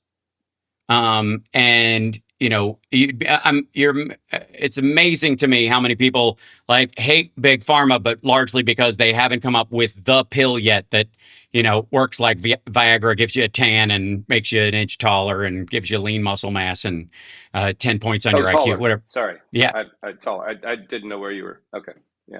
Yeah. Oh, I see. That's where you're going with this. You think because I shrunk myself down in this and made your head ginormous in this, that I see. You're that big, the giant wizard of Alabama. Whoa. Ouch. Yeah. But wizard I will is say, let's not invoke wizard. Oh, right. Sure. now. In Alabama. Yeah. It's a different connotation. Sure. Sorry. I was in Montgomery on Saturday. Please, let's not invoke wizard right now. Yeah. Which is, so sad for Harry Potter fans. But as a stand-up comedian and as an actor myself, I believe that those art forms are service art forms. That's why as a comic, I have never cottoned anybody who would say it's a tough crowd, because those are the people that need the laugh the most. Saying there's a tough crowd to me is like a massage therapist going, I can't do anything. You're too tense. It's like, shut up and get to rubbing, asshole. Like, that's your job, right? And that's a part of servicing a district as well, because you are serving the other people in that district, whether, they voted for you or not, right? And Biden was very good about talking in this way. I agree. And I think there was a very much a make politics boring again thing that helped him a lot in the 2020 election, especially, right? Absolutely. Yep. That you shouldn't have to white knuckle your government, we're like, oh, all right, what the fuck happened this morning? Like, click. Yeah, that's exactly right. Yeah. Right. But that's what the maggots think is a roller coaster. They're convinced they're on rails. And the rest of us are like in a snowstorm on an icy road with low visibility and those concrete canyons they put you in when they're fixing the road. And you're like, Jesus Christ. And yet everybody's modulated for 55, 65 miles an hour. What could possibly go wrong? That's right. Absolutely. Just some good old boys. So the point I'm trying to make is that there is a lot of, Hillary Clinton brought up the basket of deplorables, that there are these people you're not going to be able to reach. And I think they eat up a lot of the bandwidth in our side's mental space about what Republicans are like and all this, because they've fallen in behind Trump so much that the assumption is that they must all be dyed-in-the-wool racists and the like. And there was a little bit of a monkey wrench thrown into that thought form when a huge number of, especially male, but Latino and Black voters voted, I would arguably, against Harris because she was a woman and a woman of color, because of the patriarchal nature of their lived experience, because this is how they think the world is. And they were a pivotal part, but they only became a pivotal part because 6 million Democrats or Democrat-leaning voters sat it out. That wouldn't have been a story about, it would have been one of those things like, how terrible that those folks voted for Donald Trump in the last election. But thank God we have President Harris. It only mattered because of the people who went, I want to fight her, and if you talk to anybody, fuck you. I'm done. And 6 million of those folks sat it out, and threw a coin in the air and just went, it doesn't matter. And it speaks to what and we were talking about in our first hour, was this idea that like there are a bunch of people that have checked out. That Corey was talking about, like they're like, my voice doesn't matter, so therefore I'm going to guarantee it doesn't matter. So how do you talk to those folks? Like the Republicans that voted for Obama, those exist. There's a lot of those folks. There was a huge number of those folks, and they still exist. They just have been convinced recently that Trump is better for America than Biden and Harris were, but they're willing to vote for somebody, like Obama. And it's interesting. It's the very people that castigate Obama for not being, progressive enough, right? Yeah, that's right. That people that were disappointed. Yeah. Right. That drove, and again, incredibly, the ACA saving the economy from a depression, literally having to do cleanup after the worst 8 years since the Vietnam War. Not taking any credit away from Reagan's fuck ups, but those are obviously clear ones. So the reality is for us is that we've got to be able to, it's a lot. It's plate spinning. We got to be able to expand the tent, bring back the people that voted for Obama in the first place into that, and activate if I don't get everything, nobody gets anything, a slice of those folks. Oftentimes that's the youth vote. And those folks wake up 4 years later. You talk about the youth vote, and it's always, they're no longer the youth vote after their next two elections, if you notice. And they start thinking differently. They start taking more convincing. Look at TPUSA and the stranglehold it's had on college kids for the last decade. And it had a giant impact on Trump getting in there. It's not because kids grew up dumber. It's because, we either got dragged into battles on fields they chose, as Sun Tzu calls, on deadly ground. You got drawn out on dead ground. You're in the kill box, and we walked right into it, and then on the other side, we ceded that territory out of either a sense of purity or that's not where you go. You don't talk to Christians because of how evangelical megachurch people have been, and therefore you dismiss your average Lutheran, right? Which to me is madness. There's nothing average about Lutherans. Come on. I beg your pardon. I think that's the goal. I think most Lutherans are trying to be a good average Christian. You know what I mean? I'm on Prairie Home Companion right now in my mind. That's right. Absolutely. That's right. Absolutely. Powder milk biscuits. The men are handsome. Heavens. That's right. Heavens, they're tasty. Can we just take a moment and, that was a good time. Oof. It was all right. Good days.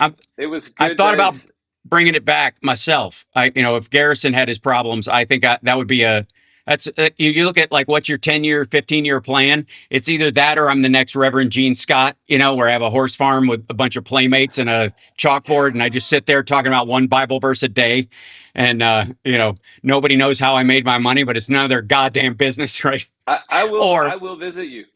thank you. Yes, I'll do tours, but the other thing obviously is to do a new version of Lake Wobegon Days, which would be the Peaks So Mill good. Chronicles, or It would be so good for you to do a new Lake Wobegon Days. I it mean, would. holy moly. It would be good Yeah, for America. I agree. I know all And those we would, bluegrass musicians, I personally. So yes. and you know all the What? comics that could tell the truth. A couple of things. So, Yeah. so I think Mm-hmm. The magic it comes wand. down to this. It comes down to this. Sure. Um, it's where I come back to hope. 2008, 2007, 27-year-old bartender in New York City living his best life, occasionally working on As the World Turns and One Life to Live and all the things, and bartending at PJ Clark's where I was for years. I had just, it was great. Right. Found this, like every other, people that were paying attention, this guy Mm-hmm. comes on the scene, Barack Obama. And I was the first ever white officer in a previously all black fraternity at my high school, Lee High School. Not because I Mm-hmm. was trying to be somebody I wasn't. It was cool that way. I was allowed to be who I was. Mm-hmm. And I joke with folks. I'm definitely the only candidate in this race that has stepped in a step show, albeit not well, Right. not Sure. well. Um, but you know, this idea of I have to be involved in this. I have to. I can't sit this out.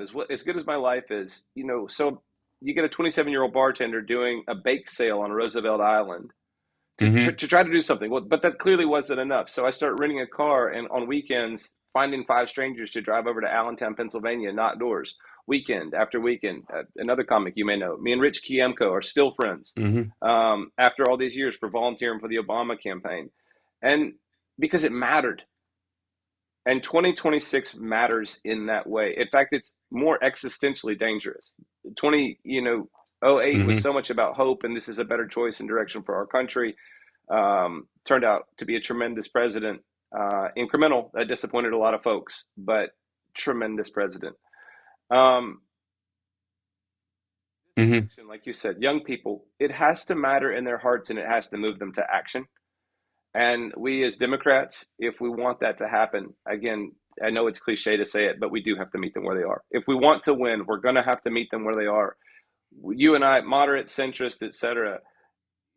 We also have to be careful though, because I do understand why folks in between a lot of us are in between the 20s, Mm-hmm. and then we have folks in the red zones on both ends, Mm-hmm. and their truth matters too. And so the thing we need to remember is that their pain is real, their fears are real on both sides. To do our very, very best to hold that. But we do need to, Right. the Bernie Bros were right on so many things. They were right to be angry. They were right to be upset. We also missed out. Either one of them would have been generationally incredible presidents, but we missed out on who might have been one of the most incredible presidents of our lifetimes because of Mm-hmm. that. So, but we have to, again, I think it's incumbent on us, and maybe this is how I'm different from a lot of different candidates, maybe even around the country. It is incumbent on us to offer them something that they want and earn it. I say all the time, you can't ask for support, you've got to go earn it, which is why Mm-hmm. I double back to this balance and accountability candidate group. To me, let's put some skin in the game. Let's show folks that we hear you. Issues like term limits are 90% approved. Mm-hmm. 90% of Republicans want term limits for Congress. You can't find 90% and 87% of Democrats. You can't find 90% of America that's like ice cream. And then you get told you'll never have it. You can't have that. Well, why should I trust government if all of us agree that this thing is broken and you won't effing fix it? Right. You just have to vote. And people will tell me, oh, well, you can't, we can't. Yeah, we can. Yeah, we Mm-hmm. can do that. They did it to presidents. They did it to the president. Like the irony that we have that for the president of the United States, and it's an understood, and yet senators, especially with 6 years, they're over a decade. If they just get reelected once, that digging in that long. I completely agree, and I think the tremendous amount of power that the Senate has, to corral the presidency. I'm sure, like maggots are complaining about Thune right now because of the Save Act, which is garbage, but that's their same complaint. Well, Thune's election isn't until after. I'm fairly certain until after Trump is out. Yeah. So it won't matter. He can, and a lot of senators think that way. And you've got half the party, like half the Senate, one or the other of the party, basically going, I don't care who your president is and how much the public like them. I'm here 2 years after they're gone, more than likely. Why should I even bother? Oh, sorry. Yeah. Hey, Yeah. what about Congress? Again, I know.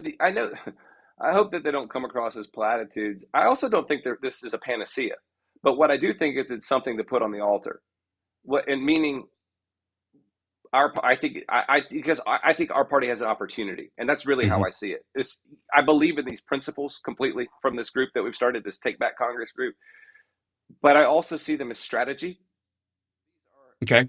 Overwhelmingly popular points. Yes, I mean I don't like the word populist, but these are populist points, Hmm. and we need to give, because the goal here, guys, in case anyone's not paying attention, we have to retake the House and the Senate. Hmm. And that means we have to win elections. And you have to win them not just in the D trip races, but you have to expand the map or it Hmm. won't matter. Yep. If you want it to matter, put some skin in the game. Right. Put some skin in the game. Give up this precious power that you want to hold and show people, because the cynicism is what we're fighting, the apathy and the cynicism. So if we want young people like that 27-year-old, youngish person to be involved, even in living their best life, we have to give them something to give a shit about. Hmm. Awaken their hearts. Yeah, people vote with their wallets, but they go to the polls with their hearts. Go to the polls with their hearts. And what if the Democratic Party wasn't just against something, but we were for these things that everybody wants and Hmm. we know we need? Make the Republicans own. No, we can't have term. I mean, did you hear what Mike Johnson said yesterday about stock trading? I don't know if you. No, Yeah, he was defending. Sorry, yeah. Oh, go ahead. Yeah, he was defending he stock was trading. defending Yeah. stock trading, saying that with the inflation and these guys just at Congress. He's talking about Congress don't earn very much money, and I think we should allow them to have stock trading. Are you kidding me? Yeah. Are you kidding me? Mark Wayne Mullen is also a plumber, head of DHS. Do you know his net worth? 50 to 70 million dollars. Right. I should Well, become a congressional plumber. yes. Well, also, I would like to say technically his state is full of shit. So that I think that might be why. Hey, hey-oh. But Come on. Yeah. I think yeah. I've got some small So, drumsticks. I'll get those out. why small? I'm seeing a trend here, young man. Thank you very There much. it Thank is. you. There you There go. it is. You That just was a fulfilled a terrible dream one. of mine, to be on a Look show at with a. with I feel yeah, like right. Questlove. It's exactly what. And I also have. And I get mistaken for him all the time. I no doubt. I don't doubt it. Yeah, yeah. So I guess the issue. Okay, going into this in our last little bit. And by the way, I showed the website on screen a little bit earlier. Let me find my friggin' mouse pointer. I have so many screens. It's insane. I'm like a stock trader over here, but without any. So it's sneedforcongress.com That's is the that's the website. campaign. We Yep. need, if anybody's listening and you like these, if these things are resonant with you too, um, help me get in this conversation. Help me get in this national Hmm. conversation to call bullshit and to call balls and strikes. And even within our, like I said, I love our party. I love what we stand for. Maybe I should say Hmm. that. I love democratic principles, and I'm a proud Democrat. But our party needs to look in the mirror. There's also Take Back Congress, Hmm. which is take dash BAC. The BAC stands for Balance and Accountability Candidates. Hmm. Take dash BAC dash Congress.us. And that's this simple 5-point pledge for government reform: term limits for Congress, no stock trading for Congress, get rid of Citizens United, a moratorium on lobbying, and maybe most important, especially when we look at what happened in the last 2 weeks, an enforceable code. Thank you. An Hmm. enforceable code of ethics for the U.S. Supreme Court. So, and yes, that's It couldn't be more simple. These things are Mm-hmm. overwhelmingly popular. There are 108 congressional candidates across 38 states that have taken that pledge. Some of them have already lost their primary, but we also have 30 plus that have already won their primaries. So we're in this. Um, and if those candidates that I was mentioning earlier, who I've been on, I was on News Nation, Chris Cuomo's show on News Nation. I mean, Oh, so if sad. Sorry. we're, yeah, Yeah. Ouch. I he's gonna beat you up. Be careful. I I Please. I'm from I am Kentucky. a Simmer down. Yeah. um Chris is so this is getting elevated, and at some point in Yes. time, I'm going to start calling out names. I know that won't make me Mm-hmm. popular. I'm not going to do that. But listen, for the few people that see this, if your candidate that wins their primary, has already won their primary, hasn't taken this pledge, if there's anything on there that you see that you disagree with, Mm-hmm. not just you, but anybody, if you're looking, then it's okay. But if you agree with those things and your candidate won't take that pledge, ask them why. Hey, what is it about this thing that you, because all it is a pledge. It's not an endorsement. You're not vouching for Mm-hmm. me. I'm not vouching for you. So my vision has always, strategically, again, I think that our party needs a contract with America. And to Mm-hmm. me, this on your screen should be the Democratic contract with America for our time. It is not a panacea. It won't fix everything, but damn it, it will Right. really help some trust. Put some skin in the game, party. And if you're a candidate, when you win your primary, join us because I want to see 200. Imagine what it would mean for the American people. Imagine what it would mean Yeah. to have 200 plus Democratic nominees on the steps of the Capitol saying we're going to do this. And Yeah. if we do that, I guarantee you we will take the House and the Senate. I guarantee it. As a Mm-hmm. party, if the party powers will get behind this and say, Yeah. we promise you, American people, you don't have to become a Democrat, but give us 2 years to work. Let us show you that we mean this. Because Mm-hmm. everyone, I have many, many multiple time Trump supporters, donators that donate to this campaign because of this. Because they know that that it's time to fix what's deeply broken. I'm sorry I Mm-hmm. get passionate about it, but I Why? do. I am passionate about it. It's a good Yeah, thing. Yeah. I mean, yeah, Don't it's just, apologize, lad. See this is yeah, probably the biggest democratic sickness that exists mm, is again us not touting the good stuff that we're doing. Like let me tell you something.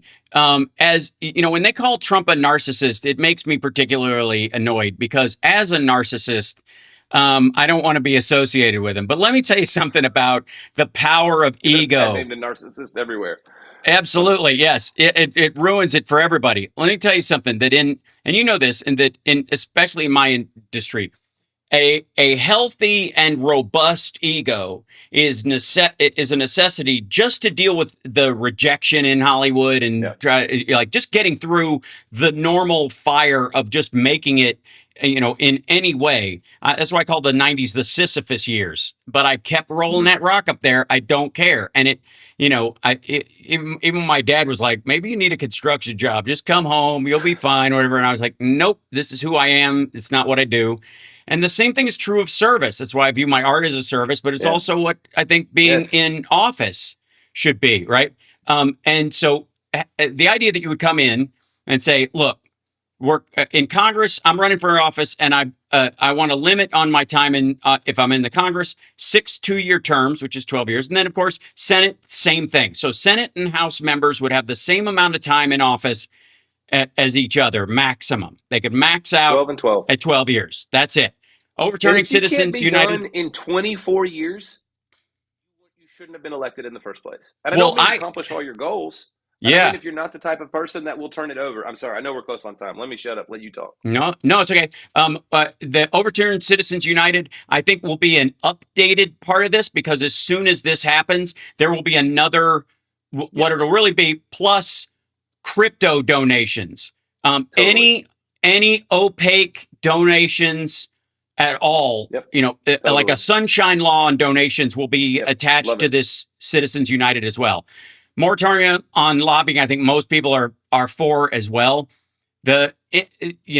You could argue that Paul Ryan literally quit because he got the tax break he wanted, and then he just went to go get jobs in companies on their boards telling him how to make the most out of them because he helped write the law. He knows exactly where the loopholes were.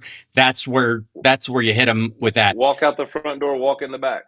That's right. No stock trading while you're in office, I think, is and that I do think there's a thing where if you had stocks when you were running, if you can freeze them in place, leave them where they Yep. were, do that. Like Yep. you don't get to have a broker do anything. They're just there. You can't buy and sell them. They're in a stasis. And if You'll you lose lose, people if you make them liquidate, and it's not right. practical. Yeah. Yeah, especially because, I mean, ownership, that's your 401k. That's, you may have a buy-in from your union and stuff like that. All Like right. That's right. that still exists. So, and you may still be a member of your union when you go in and when you come out, and you may have a say in where they buy and sell stuff. That's going to be complicated. You just can't be on those boards. You can't have any say in that. You can't tip them off because you call the heads of SAG and go, guess what? They're going to release all these areas where you can build film studios on the super cheap. We're writing a new code in there for that. So invest in this area, whatever. That would be the thing. That would be our example, I guess, in that one. And then a code of judicial ethics for the U.S. Supreme Court. I think that's completely, people would be 100% for that. And you've signed on to this.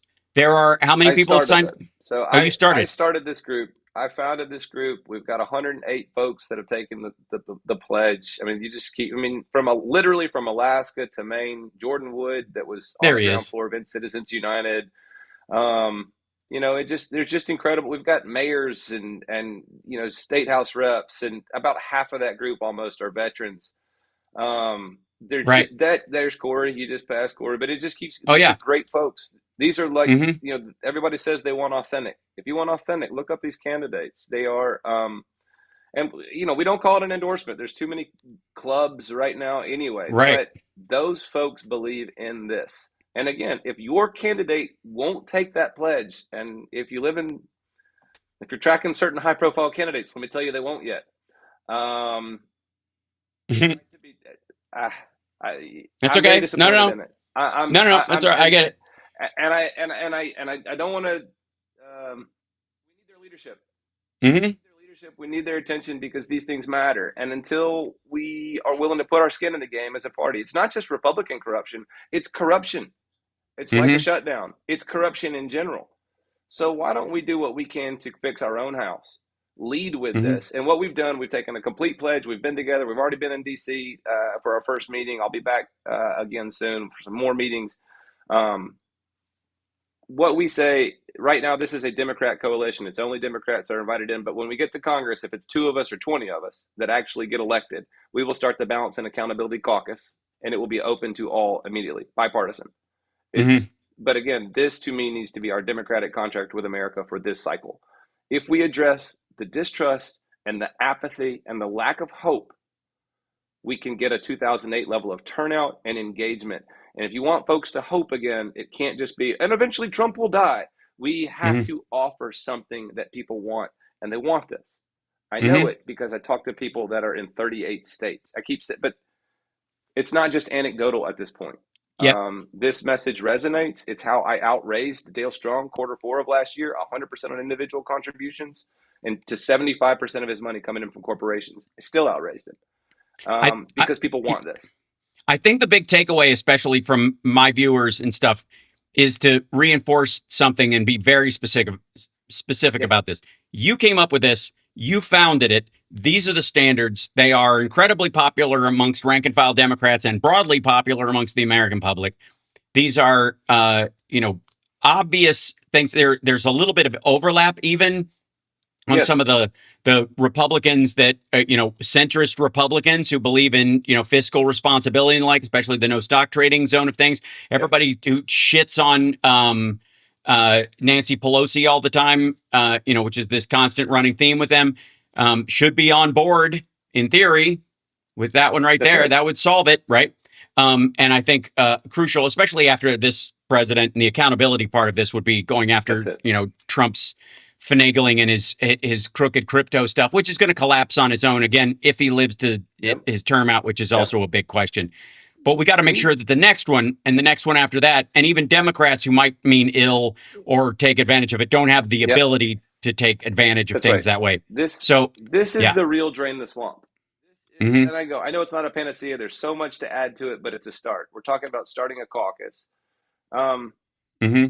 and this is the real drain in the swamp. This is how you fix it. This is how you get Congress to be Congress again.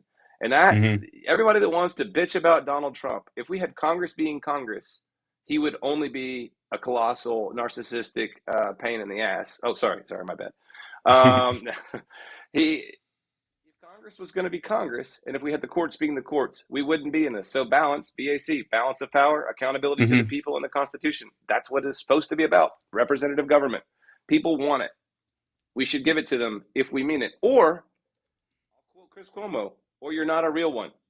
If you're a Democrat and you talk about all this shit, but you won't take this pledge, let me look you in the eye. You're not a real one. And I've never lost a bar fight. So other than some of the special forces guys, I'll meet you in the parking lot. Sure. You don't mean it if you won't take this pledge. Show me that you mean it. Show the country that you mean it. Let's deliver these changes that we can. We can. Excellent. Andrew, thanks for being on, man. It's a great conversation that needs to be had. I appreciate you having it. And again, the constant reminder that this is a public service is exactly that. It is a service, and that nobody wins an election. You get a job. A campaign is somebody trying to get hired to do something, as opposed to just grab the brass ring and put it on their desk and make people kiss their ring every time they come into the office. Thanks so much, brother. Yeah. Good luck. I can't thank you enough. Anytime. We'll talk about it more. Thank you again. Indeed. Absolutely. One. Yeah, you too. All right. There he goes, ladies and gentlemen. Andrew Sneed. Yeah, of course. And the primary's tomorrow in Alabama if you're in the area. So there you go. And chat room, it's a great conversation worth having. And I know there's a tendency, and I saw it. I don't want you to think I'm not seeing you. There's a tendency to go towards this kind of like, I'm not going to be nice to a bigot. I'm not going to be nice to a racist. Okay, first of all, you already have been at some point in your life. You just are okay with some forms of racism because they seem either harmless or righteous or normal. And as a straight white male, I'm here to tell you that I see it in the chat room all the time. People get the context by which they're saying it, but it makes it no less racist. It just doesn't. It just is racist. It's bigotry. And it's a bigotry that sells yourself short because it tells your allies to fuck off. It tells allies they are unwelcome. And that is again, that's a moral and ethical distinction you will either make or refuse to make, but it plays out in your behavior and how you talk.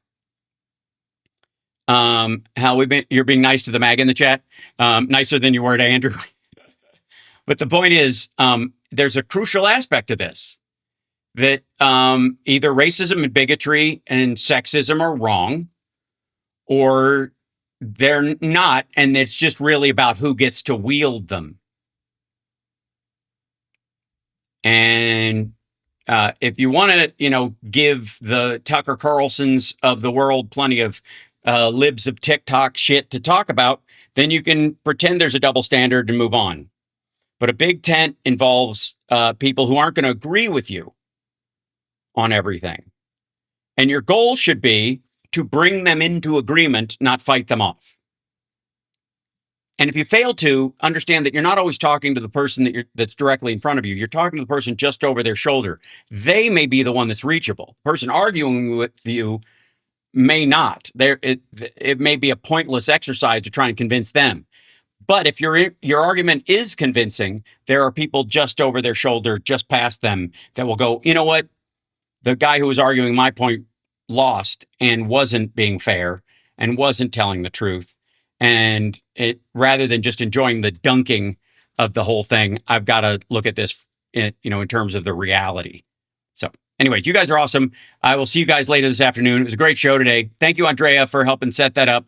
And I will see you later today.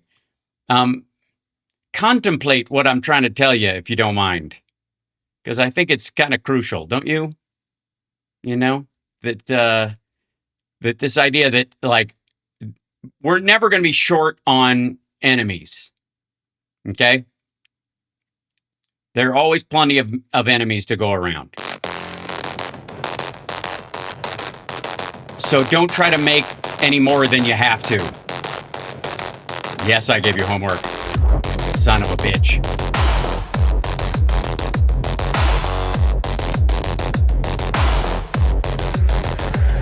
The screen glows bright with a crooked smile. Words spill out, all venom, no style. Promises made, they rot in the air. A handshake, a lie, a blank, cold stare.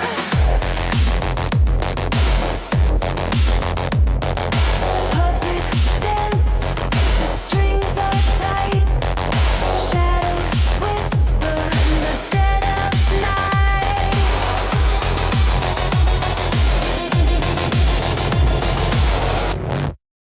This is some bullshit. We see through it. This is some bullshit. Can't undo it. Say it loud. We won't quit. This is some bullshit.